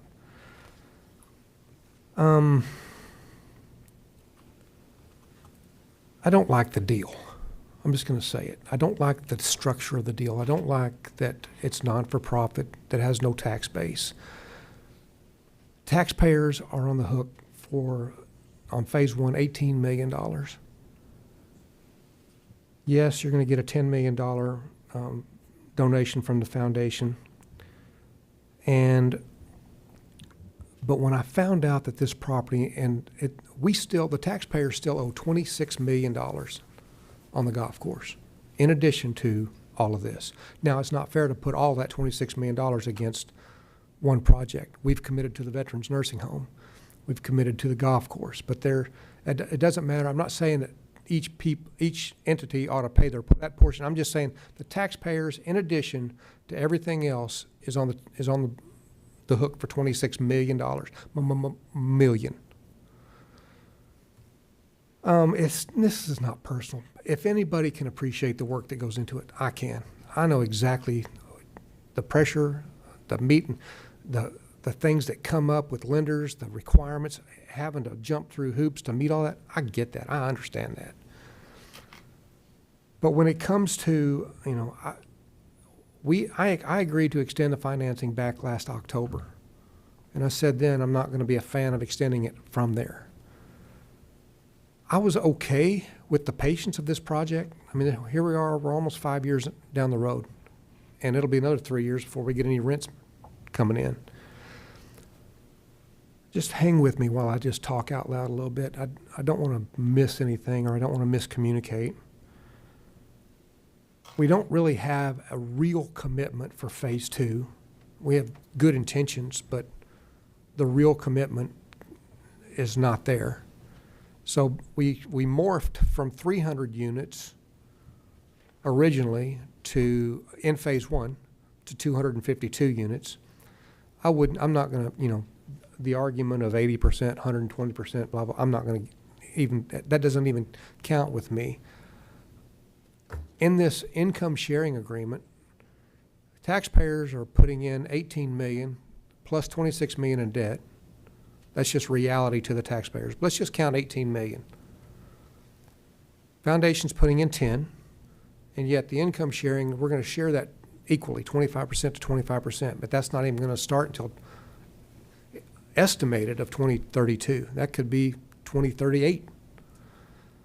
And so the taxpayers are on the hook for this money with, I would at least think that if I could get comfortable with this deal, that share should be 20%, 30% whenever it starts, just based on the amount of money that the taxpayers have kicked in. My other thought was this: I don't want to feel the pressure of a Paradise sports complex, that we're so far down the road that we have to go forward.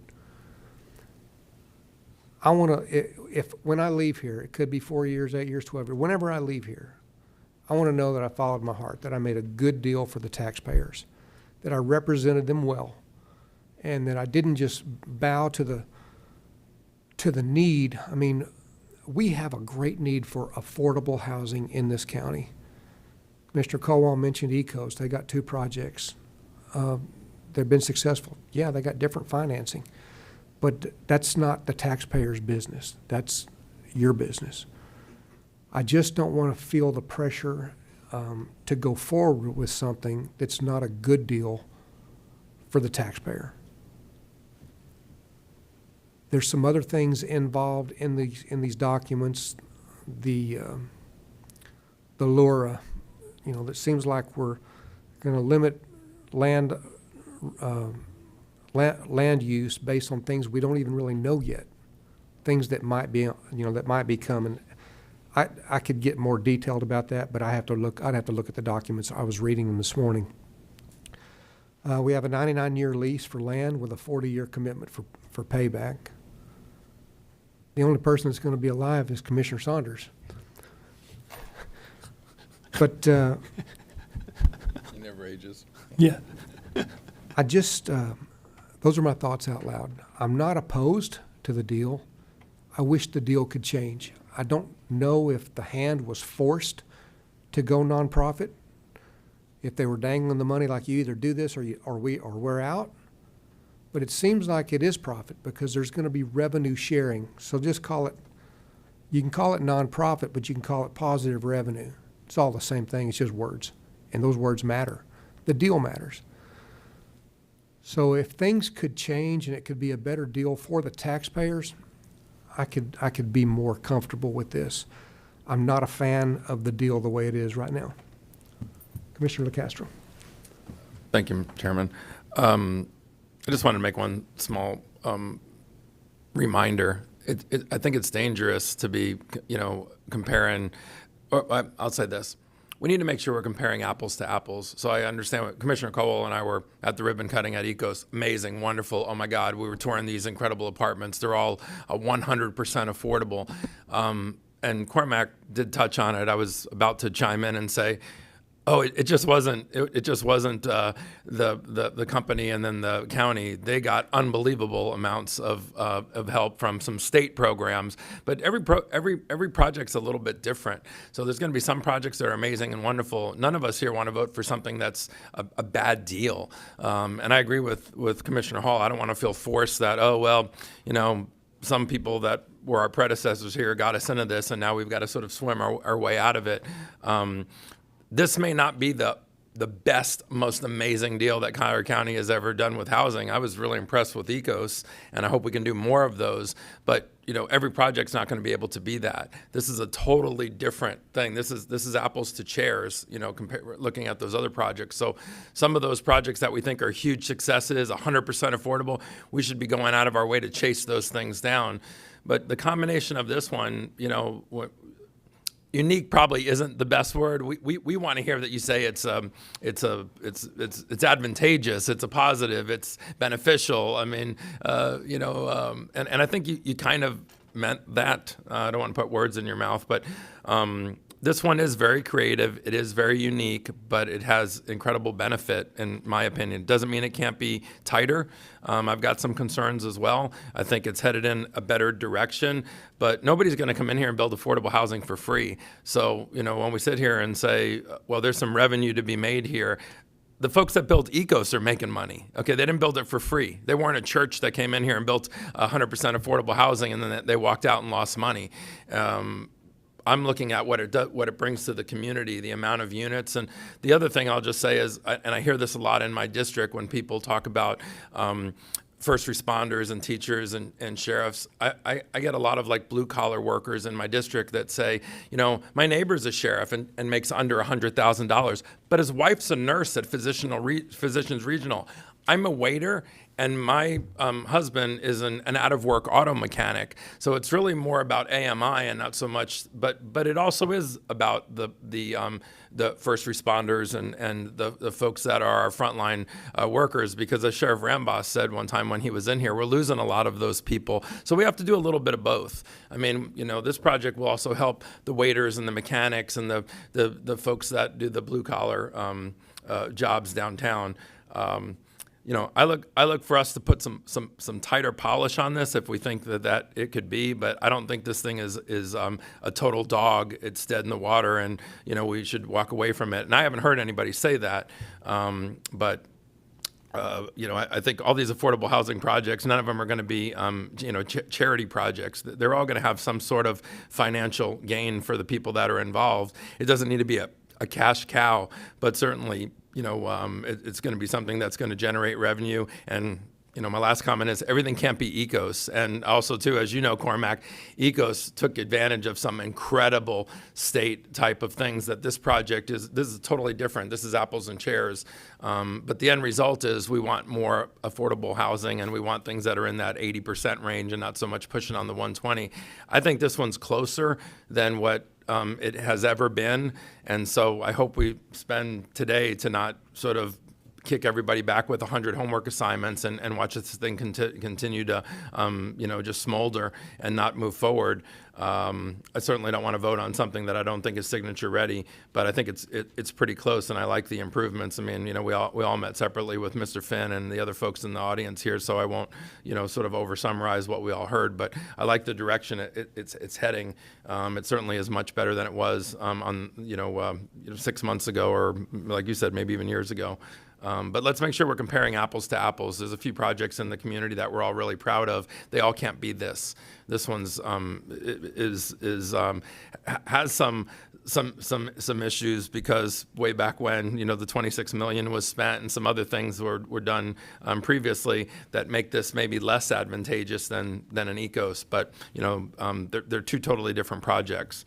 But in the end, if they bring us affordable housing at a price range that, you know, an expert like Cormac is shaking his head saying, "Wow, any you know, county would love to have this." And I guess my last comment would be every county is different, and so this, you know, this project would be a total dog in some counties, and in other counties they'd be salivating over it. And so, you know, we have to look here at Collier County. You know, we can all name a dozen counties where 3-bedroom rents aren't $4,000. So this is a unique place in the sense that, you know, projects here that are going to be very successful may be dogs at other places, or they'd be incredibly amazing.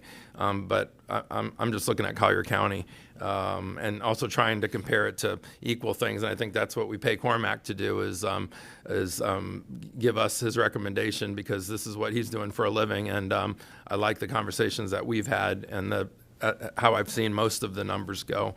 So I hope we can work through this, because I think this is a project that's sitting here on the drawing board. And I'm not saying it's perfect, but, you know, I hate it a lot less, right, Commissioner McDaniel? and I actually like it a lot more. So I'm supportive of it, but I still think we can, you know, use the expertise of my colleagues here to see where the long poles are in the tent that would make us more supportive of this, or relieve us of some of our concerns. Mr. McDaniel. Yes, I also caution to the comparison side of things, because every county has a different AMI. One of the things, Commissioner Kowal, we need to remember is these rents are a household of 4, potentially, that accumulate up to these income levels to tie into the affordability aspect of this. I really want to. You know, and I was the first one that, I brought up Ecos when we were talking about the land valuation. And the other question I had on that land value, does that 4.25 include both phases for the entire tract of land? No, sir. So there is more money that will be appropriated for phase 2 whenever it comes along. In order of magnitude, that's about 4.6, 4.7 million all in. Total, TPC, Yes. total? Yes. About, just as another $500,000 or so in there for that.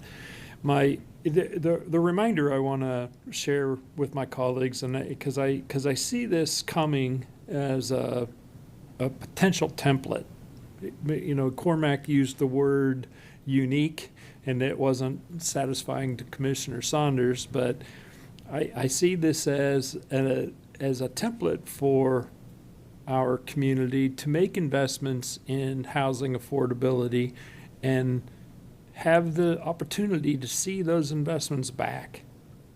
And in this particular instance, there's a disbursement of revenue sharing going forward, assuming the pro formas and the stars all line up and everything comes to fruition. There's an opportunity for disbursement of revenues in other arenas with the community foundation and other philanthropic organizations that are helping with this. I don't remember a developer offering to give our money back. Ever. Taxpayer money. And so I see this as, assuming we can work through some of these technicalities, I see this as an opportunity to utilize as a template for the government to be making investments of taxpayer money for the support of housing affordability, for specific targeted, and again, we can't pick employees of the hospital or employees of the sheriff, or that we have to stay in the AMI range with regard to what folks actually do. But I see this as an opportunity for our community and be unique to see to at least have an opportunity. I mean, again, we all deal with performance, but I like this. I like this development from the premise we have an opportunity to get the taxpayers' money back plus. And we can designate, the county can designate where that return of investment comes to, and any potential profits, and how that money's going to be reinvested back into our community. And I see this, assuming we come forward with this, I see this as an opportunity for a model for our community to be using, so that other developers that are watching and listening start to build in those, in their pro formas, the return of the investment of the government subsidization. Thank you, sir. And if I may, Mr. Chairman, I'm just looking back at my notes, and there was a couple of questions posed that we were going to have Mr. Kirk respond to. Would that be appropriate at this point? Yeah, let's see here what Commissioner Kowal has to say. Yes, sir. Thank you, Chairman. Two of my colleagues here pointing out the difference between ecos in this particular project. What is it, apples, chairs, apples, I don't know, whatever he uses. We're going to go back in history. I wasn't here in 2020, but staff was. Can we go back, I think, when there was a committee set up for this particular project? And who'd that committee pick overwhelmingly to do this project? I'm not certain. I think it was McDowell. McDowell? McDowell was ranked number one in the Ranked number the one. ITN. Yes. McDowell? Who built Ecos? McDowell.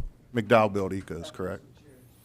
Like I said, I was not here in 2020, so I don't know what swayed the board here back then that got us here today.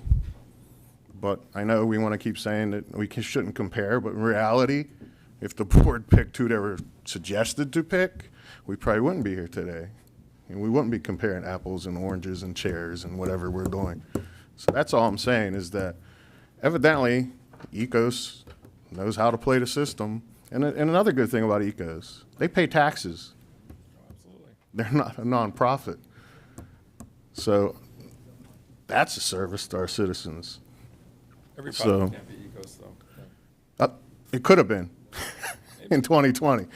But we're here today. I know, but I'm just trying to remind you guys a little history here, that there was some reason that it was swayed to not go with Ecos, who got, I think, 9 out of the 10 points in that committee were ranked number one and moving forward. So, Commissioner Saunders and I were here in 20. okay. So I just wanted to remind everybody a little history lesson there. So what happened? You want the short story? The philanthropic community. I got time. Yeah, the philanthropic community's involvement in a system with the development, I know, is what swayed me. I don't think we've ever had that kind of commitment from the philanthropic community to come in and assist. And I can also say, and again, McDowell's a really good developer. They do a really good job. There was not a discussion in those early days of any kind of a return of investment that was, from a substation standpoint, that was coming from this. The community foundation was putting in 10.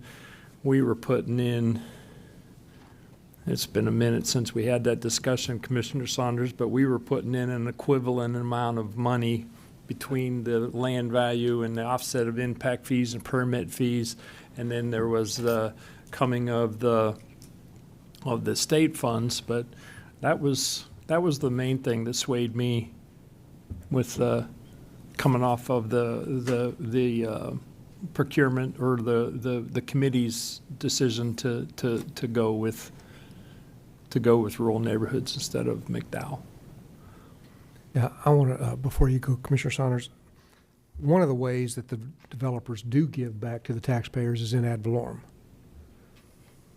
You know, and that's what I don't like about this deal. One of the criteria as far as the disbursements that do come back to the foundation and do come back to the taxpayers, one of the criteria is any voluntary or operating debt. And if I was skinny on the cash flow or if I was fat in the cash flow, I would incur debt as an operator to deduct that amount that comes back. And so that's a possibility. Also, I love the fact that the monies that do come back to the foundation and that do come back, we're going to put back into affordable housing. My concern with that is by putting the money back into the foundation, that we encourage more non-for-profit, non-ad valorem tax-based deals. And I don't know if the foundation could get could wrap their mind around allowing philanthropy and allowing a tax base, or if they're just stuck on, that's their kill deal, that's their kill deal position. So those are just some thoughts. I love the conversation. I will tell you that. I'm all about affordable housing, but I don't want to feel pressured, and I don't want to feel like we're too far down the road to rethink this and make a good deal for the taxpayers. Commissioner Saunders. Yeah, I was just going to do a little history as well, because we did talk about this in 2019, I believe. My understanding is that there had to be a not-for-profit doing the deal. Otherwise, there'd be no philanthropy provided. So that's how we got to where we are with the current developer. Also, everybody remembers that right at the end of 2019, it was the beginning of COVID. And 2020 was a year that nothing got done anywhere. And most of 2021, pretty much the same. But also what happened during that time period was problems with inflation, supply line problems. Everything changed in terms of the financing of every project. So this project, if we were back in 2019, we wouldn't be having any of these conversations, because that's what really changed this, I believe. And Mr. Kirk can certainly comment on that. But we went with the not-for-profit because we really wanted to cement this partnership, this public-private partnership in workforce housing. And so we have a different world right now than we did in 2019. And trying to go back and say, well, if we had done it differently, things would be different today. Well, that's probably true of almost anything if you did something differently. But I think I could also say if we didn't have COVID and all of those problems, we probably would have something different as well. So I just want the record to reflect that we didn't make a decision that was just completely absurd.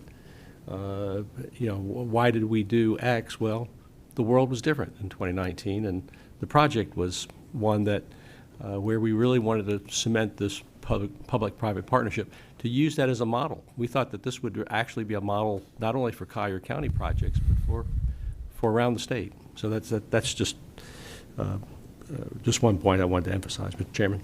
Can I ask one more question? So when did Eco Center into their agreement built on Santa Barbara? I do not know. I'm going to think it was around 2019 or A couple something. of years before this. Okay. 2017? 19, 19. 2019. So did they have a special supply line of materials and stuff? Because I went to the ribbon cutting already. No, and your point is well made, sir. This deal, really, his timetable for starting the financing did not commence until the PUD was in place, which is April of '22. So he had 12 months from that time period to get his financing, and that was the term of the original developer agreement. So that brings us to basically April '23, where where this board extended it to now. Extended it, yes. No, well, there was an interim extension that we just did that extended it to about February. I'm sorry. January? Drawing a blank. It was April 23 that we extended it the first time. But didn't we just do another extension? Yes, we did an interim extension for 2 weeks to get us to today. To today? Yes, and so that's where we sit. Commissioner McDaniel. Jeez, I forgot what I was going to say. We continue to have those questions pending if you care, Mr. Chairman. Say it again?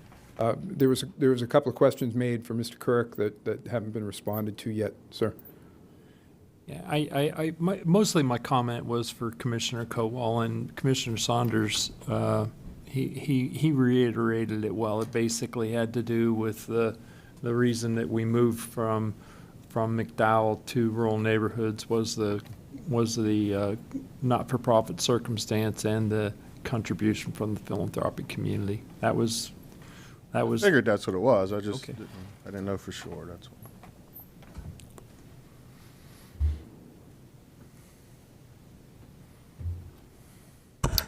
Steve Kirk, Rural Neighborhoods. It's a series of questions. I'll try to capture all of them.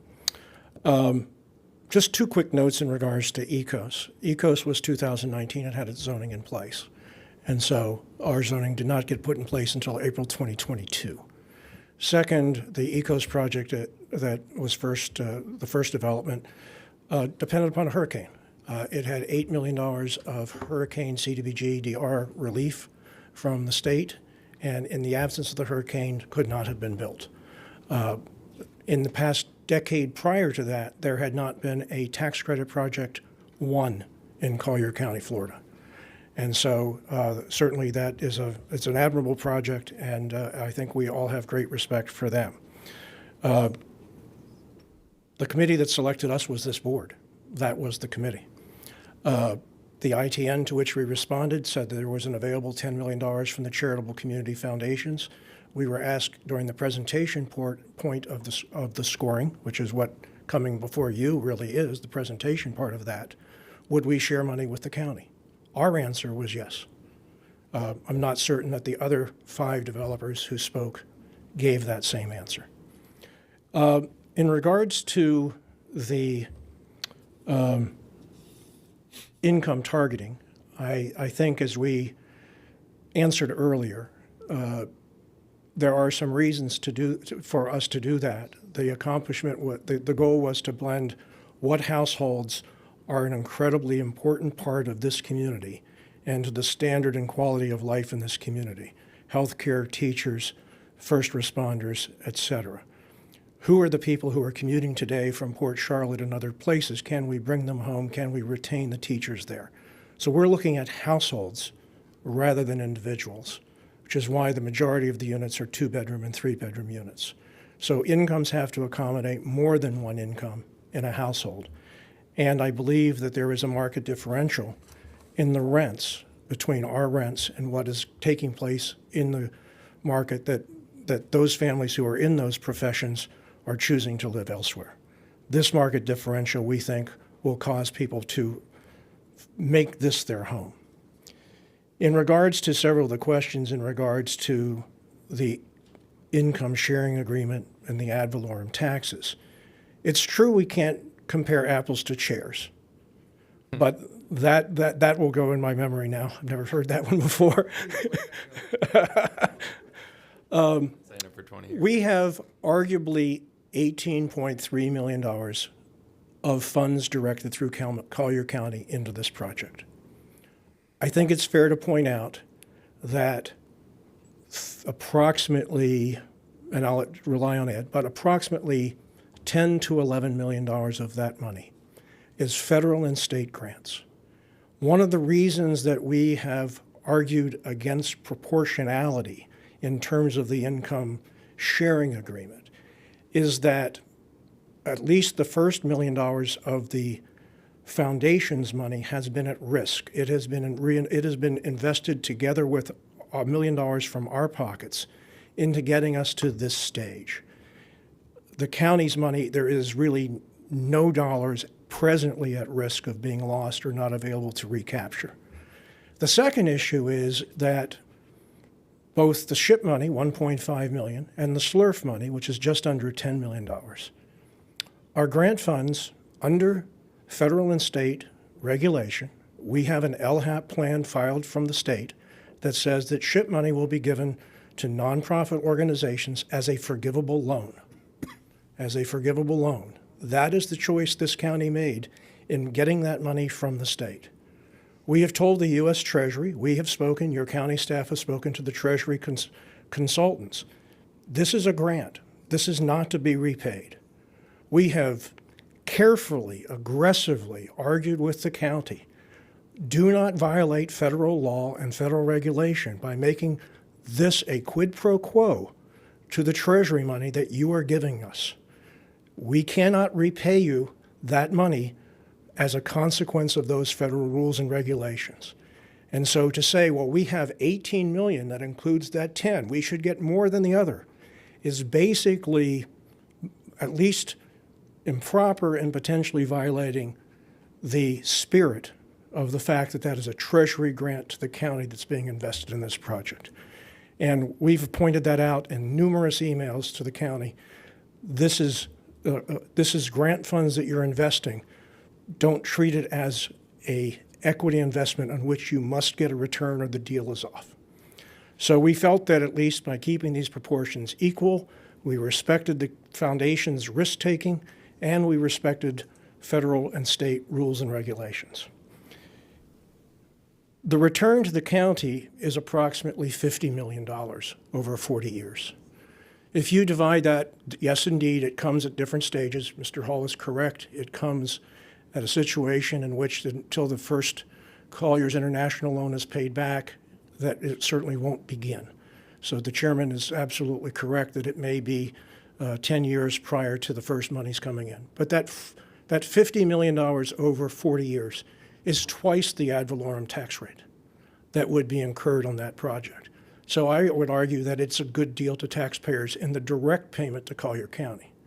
More importantly, 75% of the cash flow from this project flows back into Collier County affordable housing. Yes, it's by three parties, by the county itself, by the community of foundations, which have been generous to many, many different types of projects, but we're getting them engaged in the housing arena by doing this, and they will continue to make investment. They may make more investment beyond this if we encourage them to do so. And we are taking 1/2 of our return and investing it into future Collier County properties, as well as the current properties that we own so they can remain to be affordable in perpetuity. So my argument would be there's a $150 million return to Collier County over the 40 years of this project, not simply the 50 that goes to the county itself. That's a heck of a deal for the taxpayer. In regards to the 40-year term and why the 40-year term, the answer is simple. A pro forma looks into the future imperfectly. That's why it's a pro forma. We are trending our expenses at 3% over the next 40 to 50 years, which is traditional in the financial industry to do so. My insurance bill did not go up 3% last year, nor did anyone else's in the room. It's a pro forma. Those numbers will change. They will change on the income side. They will change on the expense side. But those are the numbers that we have been encouraged by Prudential Real Estate. It's a national firm, the originator for HUD 221D4 loans. Their loan committee has reviewed our numbers. They approved our loan internally at Prudential on February 29th and forwarded it immediately that day to HUD. So they have belief that this is that they are lending money based on this pro forma, we believe that it certainly is as close to reality as one can at least do at this moment. Why 40 years? Because properties age. We have in this state requirements that buildings undergo a formal inspection at the end of 40 years to make sure they're structurally sound. We have some requirements in other counties that make that happen even sooner. We know that for this project to last for an entire 99-year lease, this project is going to undergo substantial rehabilitation at some stage. Let's hope doesn't take a whack from a hurricane between now and then, or if it does, let's hope that the insurance proceeds are sufficient to do it. But what we basically said is that we anticipate having to substantially rehabilitate these 252 units at approximately its 40-year life. It is the end of the HUD 40-year mortgage, a mortgage that is attractive in its terms. And frankly, it could be in 40 years, given what construction prices might be in 40 years, and which perhaps there's a single grant that we also need from the county. But it allows people to basically refinance the project without having to give away 50% of its income to the community foundation or 25% to the county and 25%. 40 years seemed like a foreseeable, practical point in which substantial rehabilitation would have to take place. And Commissioner Saunders may be the only one that's going to be here, if I heard correctly. But again, it's going to be another opportunity potentially for the board and for others to basically take a look at that project then. There is, I think, no other developer in our state that has basically said we'll take 75% of our cash flow and reinvest it in the local jurisdiction in which the property is built. It is unusual for someone to say that we are going to put 25% of our cash flow back in county government. We do think this is unique. We do think it's a template. And I think that we are continuing to make progress each and every month. The SDAP was approved last week. Prudential approved their loan February 29th. We're marching down a pathway towards HUD's final firm commitment towards Prudential's loan guarantee. That's where we stand today. I think last question, the legal question, I think County Attorney probably answered it better than I am, better than I could, Commissioner McDaniels. I will say that our response to the ITN both promised units very close to this number in terms of an income mix, but had rents at 120%, not at 100%. We've moved closer to the goals that local government has challenged us to meet. We did not generally originate these new changes in terms of what the income mix is. We've been responsive to it, but they're uncannily close to what we had proposed in our ITN, except for the fact that the rents are limited to 100%. I think in addition to that, our original response to the ITN and the original response by others to the ITN was that we were going to lease this land for $10 a year. The $10 a year lease was what our organization relied upon in expending $2 million to get to this point in time. And we have continually responded to calls for additional funds, additional cash flow, additional situation. So we are really substantially at risk for a very sizable amount of foundation and rural neighborhoods money based on a reliance that seems to keep changing in regards to what's being demanded of the project. And so in good faith, we're still here. Unlike the golf course where the developer left, we've argued about the land value at $4.2 million, $4.6 million. Maybe there's a market value that's higher than that. I will tell you that this land has $2 million worth of arsenic mitigation. So subtract that to a certain degree from the land value because we're financing that change. What we have done in being first is we have plowed ahead with FDEP approvals, with other FEMA floodplain things that make every other subsequent development in track 1 through track 4 of the golf course easier and faster. By going first, we've dealt with drainage, we've dealt with arsenic. We have a model that's beneficiary to the golf course, to the veterans. And again, apples to oranges, the golf course has approximately a $22 million investment, $6 million of capital, almost $16 million, $15 million worth of land. Our return in terms of annual capital, far, far greater, many times greater than what the revenue will be from that. So that's just an example. It's hard to compare projects, but we do think that we are offering a very valuable deal to the county and to our partners at the foundation community, and I thank you. Mr. LaCastro. Thank you, Chairman. Before I make a couple of statements, I did want to ask Mr. Miller if we had speakers. I didn't want to. I do have 4 registered speakers for you. Maybe I'll hold my comment, and if the chair wants to hear from them, first. Do it. Your first public speaker is Valerie Winrich. She'll be followed by Matthew Holliday.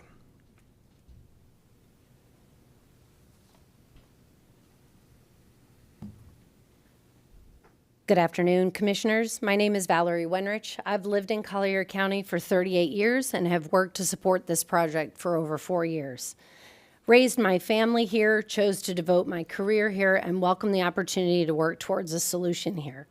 Through various roles within Collier County Public Schools, as a teacher, school principal, and now the district's Chief Human Resources Officer, it is clear no issue is more pressing than essential housing for our workforce. CCPS is the largest employer in Collier County, and it continues to grow. Access to housing and overall cost of living have been an issue in Collier County, but not to this extent. CCPS now has hard survey data to prove the urgency of this issue. During the last 2 weeks, we shared a survey to all district employees, instructional and non-instructional. Approximately 3,500 of our employees took time to complete it, and here are the highlights. 81% live in Collier, 18 drive in from Lee County. The remaining 1% live in other counties surrounding. 65% own their home, 25% rent. 275 of our staff told us they have a stable place to live, but it's with family and friends. 60 people admitted that they do not currently have stable place to live, meaning they're in a shelter, a hotel, or temporary location. Commissioners, 45%, nearly half, are concerned they will not have stable housing within the next year. The vast majority, 80% of those respondents, cited cost as the reason. On the 3,500 district staff who took the survey on housing, 64% are concerned the current cost of housing will force them to seek employment elsewhere other than CCPS. And 50% of our employees work 2 or more jobs plus extra supplements. The school district understands the concern, is doing everything in our power to retain and recruit employees. This past year, the school board passed a record increase for teacher compensation, representing a $28 million increase in salary expenses. The school board put out a request for proposals for essential housing development on 35 acres owned by the school district adjacent to the Manatee Elementary School off of the East Trail. Results from the employee survey will help inform our next steps for the school board. Housing is essential for our community, providing public service for our school district, continuing to be an A-rated educational provider. Commissioners, we appreciate your service to the community, and I'm here today on behalf of the Collier County Public Schools to encourage you to complete this workforce housing component of the Golden Gate Course project. Because of charitable giving, the public-private partnership could serve as a model of how communities can and should work together to address these major issues. Thank you for taking consideration of my comments. Your next speaker is Matthew Holliday. He'll be followed by Michael Puhala. Good afternoon, Chairman, members of the Commission. On behalf of the hospital, our Board of Trustees, and our President, I'm glad to be here today with you. Very few issues affect hospitals more than staffing, right? Costs, supplies, we all know these things are a major issue. We also did a study of our employees, and over 30% of our employees live outside of Collier County. When you consider that against our payroll, at the end of the day, each year, that represents about $80 million worth of economic activity just from us that's leaving your county each and every day. I remember, I wish I could find it again, there was an article from the 1970s that was bemoaning the fact there was so little attainable, affordable workforce housing in Collier. We're not going to fix it 100%.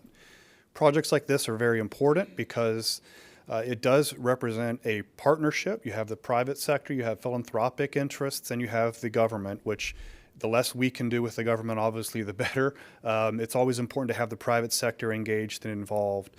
I look at a project like this and I hear all the discussion and I wonder, let's make sure that we don't let the perfect become the enemy of the good. This is a good project. It's going to help people. My family lives in Fort Myers. We've lived there since the late 70s. My wife works up there. My daughter's in school there. I'm not going to move to Collier County.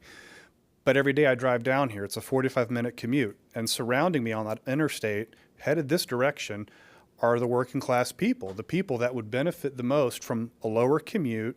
They're on your roads. The traffic is here. Let's make sure that that economic investment that they are, their salaries, their payrolls, stays in the county, benefits the county and the businesses, and having that economic impact here rather than somewhere else. It's a very important issue for us. As you think about the quality of care in your hospital, the folks taking care of you in the restaurants, taking care of all the other needs, your plumbers, your electricians, it is a quality of life issue for them. Having these assets in place, you know, that golf course is sitting there vacant right now. Let's invest in the community, let's invest in your workforce, and let's make sure that what we spend on our payroll stays where it's earned. I think that's a fantastic idea for us to consider, is the investment potential for Collier County and the people that live here. Thank you. Your next speaker is Michael Puhala. He'll be followed on Zoom by Kelly Farrell. Good afternoon, gentlemen. Chairman, my name is Michael Puhala, for the record, Executive Director with HELP, a HUD-approved local housing counseling agency, and also the Collier County Community Land Trust. And just want to add some perspective as, you know, the individuals that we're seeing come in, especially from the workforce. We've had the pleasure of doing some partnerships with NCH and the school district.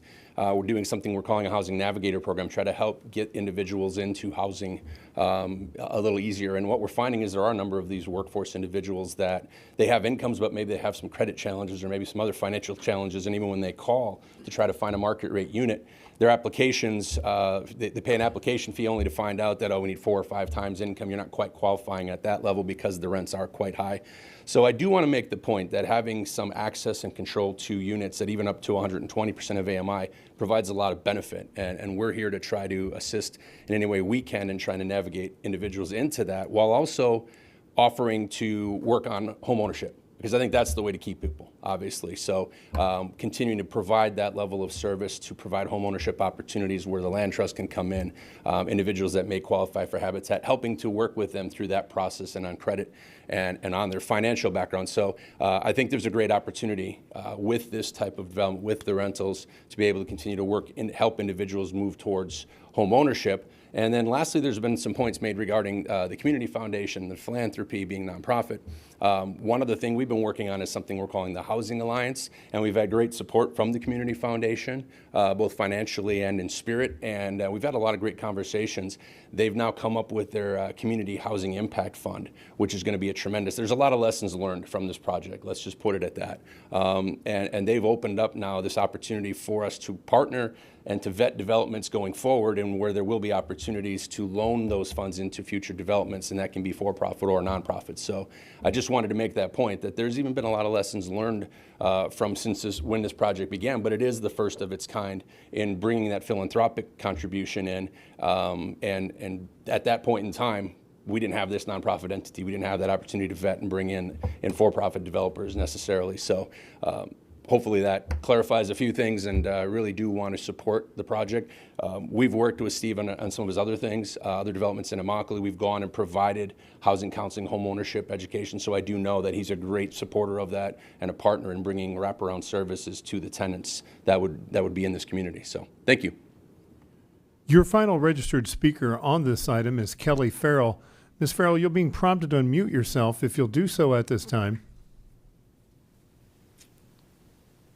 Ms. Farrell, you're being prompted to unmute yourself if you'll do so at this time. I'm not seeing any response from her. Ms. Farrell. Kelly Farrell, you're being prompted to unmute yourself on your computer. If you could do that on your Zoom. Going once? Going twice. I'll keep an eye on this, Mr. Chairman, and let you know if I have any movement. Right. Commissioner LaCastro. Thank you, sir. You know, the term unique was used, and we were trying to figure out maybe a better word. I like how Commissioner McDaniel called this a template, but that you know, a template, but with lessons learned and improvements that can go forward. I actually think not only is this a template that can continue to be used and made better every time, but it's also an incredible investment. I mean, I can see why in 2020, and I wasn't here either. I was, you know, newly elected at the end of 2020 and wasn't here, but I could see why some on this panel were probably very supportive and maybe almost salivating to hear that the Collier Community Foundation and all the philanthropic pieces that were coming together maybe for the first time for an important issue like affordable housing was starting to happen, and maybe it was long overdue. I think anything that you can pull the Collier Community Foundation into and get them involved and excited. I mean, they've been involved in this project, and on their own, they've already started to do so many other separate things when it comes to housing. So we sort of, you know, we lit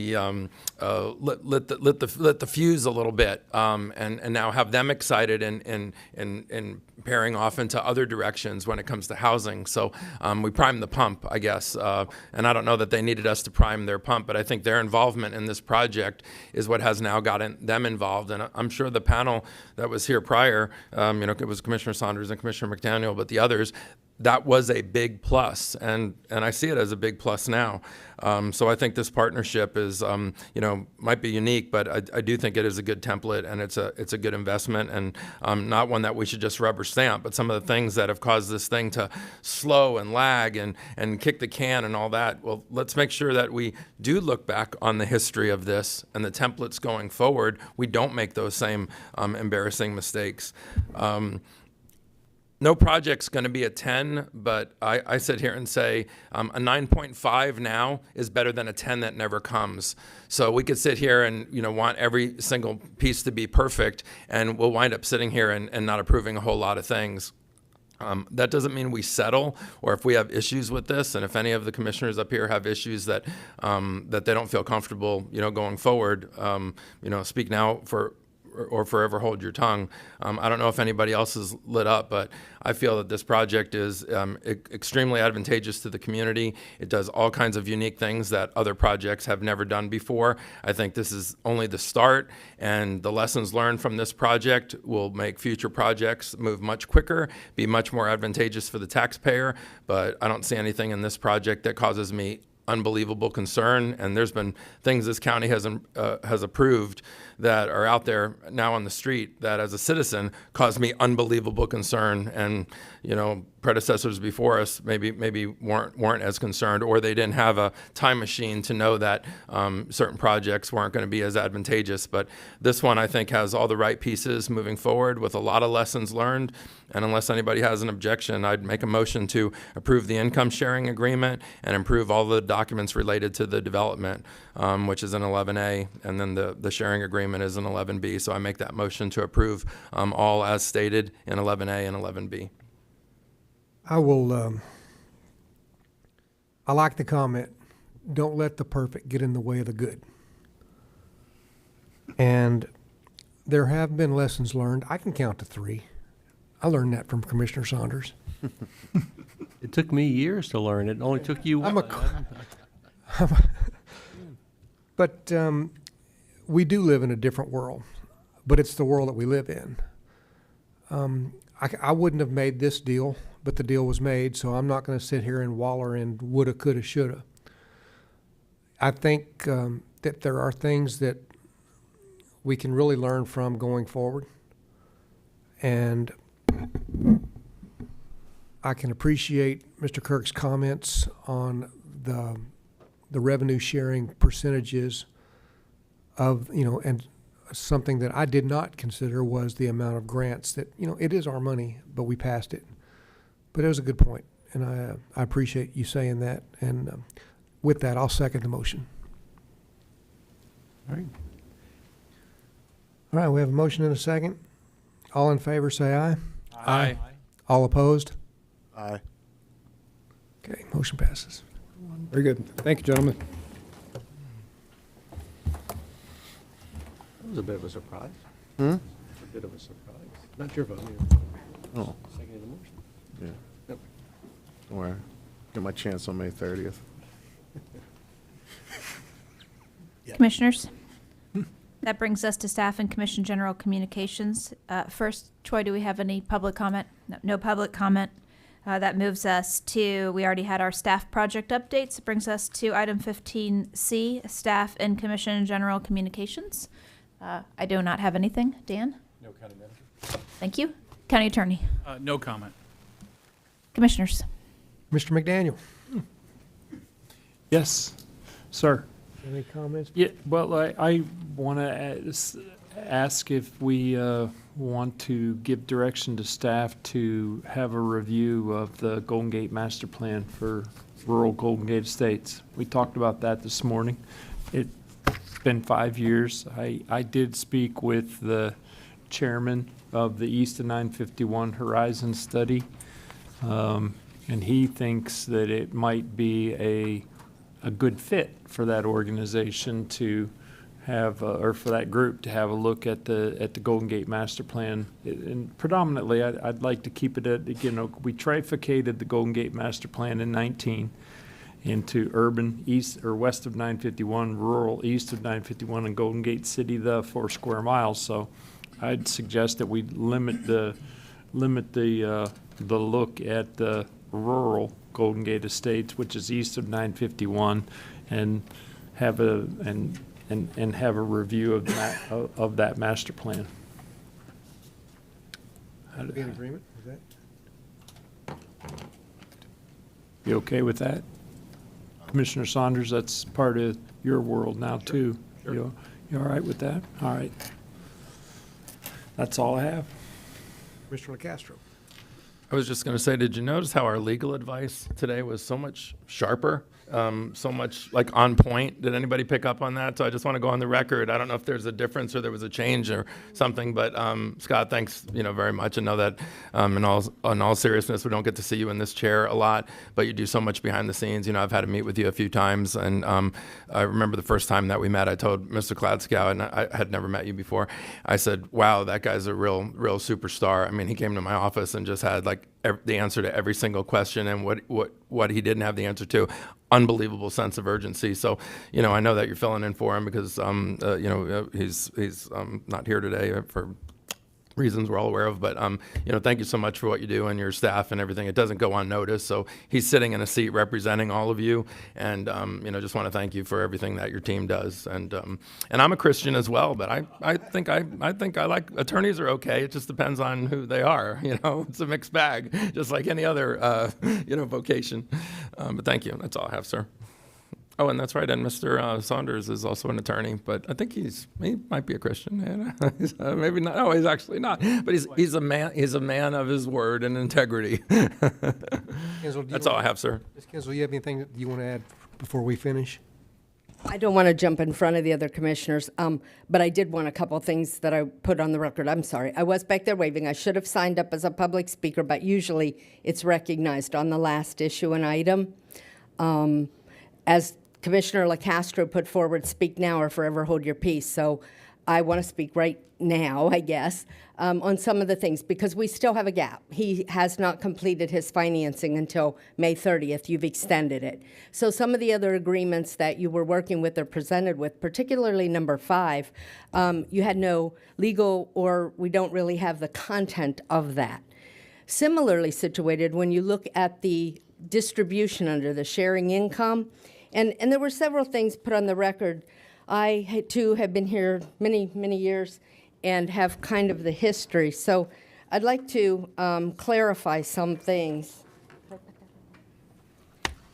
Originally, it was McDowell that was selected by the majority of your staff after great research, including Mr. Giblin. He ranked them number 1 for what was put forward.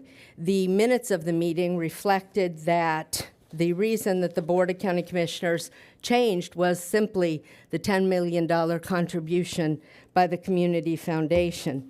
This shows you. So I wanted to speak to McDowell on this side was actually more units than you would be getting with the current vendor.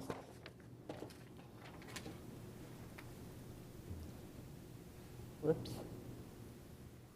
With the mix of and I apologize, Commissioner LaCastro, I did not get to meet with you, but I met with most of the other commissioners. You know what I would say, Ms. Yep. Hensel? This Yep. is all great information, and you sit back there for the entire meeting. If you have something to say before a vote, it's Right. a short walk up to the podium. So this is all after the fact, and this is It great. is. But you've worked here long enough to know that it is speak for or forever hold your tongue. And if you forgot to sign up to be a speaker. No, I don't usually sign up because So I'm the this clerk. This so is all after the fact, and like you said, you spoke with the other commissioners, but come up to the podium, and if you've got something that you want to add, instead of feeding it to us through emails and hoping we would carry the water, come up here and speak as a constitutional officer and give us your feedback before we vote. Okay. Especially if you think we're about to do that incorrectly based on information you have that we don't. Okay, I appreciate that, Commissioner LaCastro. I did try to motion. I don't usually sign up as the clerk since we've done a lot of research on this. So the reason I'm bringing it up now, first of all, there could be a reconsideration, or in hindsight, they may not get their financing by May 30th. I think these are important issues, and I don't want to miss the opportunity to get the information out to the community. So I would like to put it on the record, if that's agreeable, Mr. Chair. Yes. Sorry. And So the unit mix did change. let me just say. Go ahead. You don't have to sign up. I didn't know you wanted to speak. Oh, I I'm saw you sorry. back there. I didn't see you. That was what I was afraid of, and that's why I started to walk up, and the motion went, that the vote was taken. So that's okay. I did speak with most of you, but I do want to put this on the record because I think there was some grand misinformation that was shared or articulated that needs to be clarified for the record. Okay? This was the mix change, and it shows you from the initial portion of what was bid or solicited on both the senior and veterans and the workforce housing. So it did shift in your numbers of units in these categories. Now, the information that was presented about the rents and the rentals, I just want to use, this is from the workforce housing and the foundation's newspaper article. So I'd like to point this out. I'll put it back on there, but what it says is, to illustrate, 5 years ago, monthly payment for a $250,000 home mortgage at an interest rate of 3.5 was $1,122. Today, at 7% rates, that same home payment is $1,663 a month, a 40% increase. And they thought that was somewhat egregious. But if you look at the rents, now the majority of rents, even for a one-bedroom, exceeds that estimated mortgage payment on purchasing a home. So I think we should consider what is the market and what we're doing. Additionally, according to their own marketing study that was included in the documents, their forecast is that in the recommended mix of units, you will actually have surplus in those units. When, in fact, it's been pointed out that in those other lower ranges, you may have even a greater need. So we're distributing that amount of money to an indicated surplus by their own agreements. Now, we talk a lot about the share agreement. A little bit of history. When they first submitted this, there was no share. There was no identification of a share even with the foundation. They had said that the foundation was doing a contribution of $10 million. When we received the first pro forma, 5 we've received to date, but when we first received the pro forma, there was no cost share for the county. There was a cost share for the foundation and the developer. We had a meeting with county staff and with the foundation, and we really positioned why the county would not get back at least the investment amount, if not a proportional share, because the foundation was positioned to get much more than their original contribution. And the county, as with the foundation, can use these funds in perpetuity to do additional housing of the mix that you see in the market. With the agreement on the income sharing that was on the agenda before you today, there is no specificity to the use of those funds by the foundation. In fact, I've been asking for several months to obtain a copy of the agreement that the developer has with the foundation and or any other of their funding sources in order for you to really evaluate the capacity for this project and the return on investments. I think we need to know who are all the investors and what all is going into the project. Again, I've been asking for those agreements. What the foundation agreement on the project income that you had before you provides for a lot of things, but no specificity onto the number of housing units, the type of housing units. It really gives a full hand to the foundation to subsidize different housing projects, as the county could do also. And when you look at the return on investments, and I'll put this before you, one of the reasons it cut off at 40, that would have given a $55 million return to the foundation and a $55 million. And again, yes, based on pro formas, but this is the best information we have for you to make a decision, would be $55 million for Collier County. After year 40, the projections are that the foundation would have made $36 million additional, and they would have made $36 million, we would have made also $36 million for those 10 years. So there's a grand increase if you look at, I'll show you. If you look at the 31 years portion, you make about $27 million in that year to get up to the 55. For the next 10 years after that price point, you make an exceptional amount of money in addition to that. And all of that could be reinvested. Now, when we got the first pro forma, the indication was that they were thinking of selling the properties in 2042, which would have been in 18 years. We questioned that. What do you intend to do with it? Sell it. Now, Mr. Kirk put on today that he did not intend to sell it. And while I realize that most none of us except Commissioner Saunders might be here in that period, I think it is due diligence on the behalf of the taxpayer that was really not articulated properly at that point. We've also seen some rents. The one rental that we had here was the 1921 and 24, and in fact, the information that he put forward was in addition to that, so the rents could actually be higher on the people. Some of the investment or some of the residual profits could be used to reduce those rents to the public and to the housing units. In summary, I want to point out, this has been over 4 years. The funding commitment is still unknown and extended. The groundbreaking on starting to build, unknown. There are no dates specific. It's within months after certain triggering points. Phase 1 complete for occupancy, we don't know. Phase 2 funding, not even in the realm of what you've been discussing today. Breaking ground with Phase 2, don't know. And a year when both phases are occupied, totally unknown. As you've pointed out, many of these the Bembridge property, they're up and running and occupied. So this has gone on and on. The agreements, I would request that since you have passed it, either A, reconsider some of these facts, or B, at a minimum over the next 30 to 60 days, we get very tight contractual agreements for what is going to be produced in Collier County with the residual funds, particularly by the foundation. And with that, I'll answer any other questions. Thanks, Ms. Kinzel. Thank you. Mr. Cowell, back to you for comments. Thank you, Chairman. I just want to let everybody know, I agree, the public speakers that came up, you know, I agree 110% with them. I understand the problem here. I've lived it. You know, I know what it was like when I first got here, and I know over the years I was on the pay plan committee for the sheriff's department, and I saw the struggles these young deputies and, you know, that were starting out to find a place here to live and work within their communities.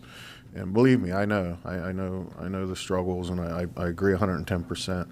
I just don't want everybody to say that, you know, I voted no on this. And I voted no on this because sometimes we have to look at the mission at hand, and sometimes it might not be the right people carrying out the mission at hand. And that's why I just feel that, you know, I remember having a meeting, God, probably a year ago with the Collier Foundation people and Mr. Kirk, or it wasn't Mr. Kirk, I think it was just the Collier Foundation people.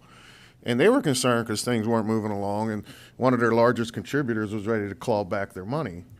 And, you know, and I don't know where that is still today. You know, I don't know if this keeps continuing kicking the can down the road, you know, May 30th comes, we have this same conversation, you know, and then their contributor decides they don't want to put their $5 million or whatever in this particular philanthropist, you know. Now where's that $10 million? So I don't know. I just feel that it's been 4 years. I've only been on the board, 15 months now, or starting the 15th month. And I've seen other developers partnered in the results of that. And, you know, and I've seen the results. I've stood there at ribbon cuttings, and I've seen the results of what this board has done over the past year on, you know, forcing the hand on developers to make a percentage of their units at affordable rates at 80% or lower.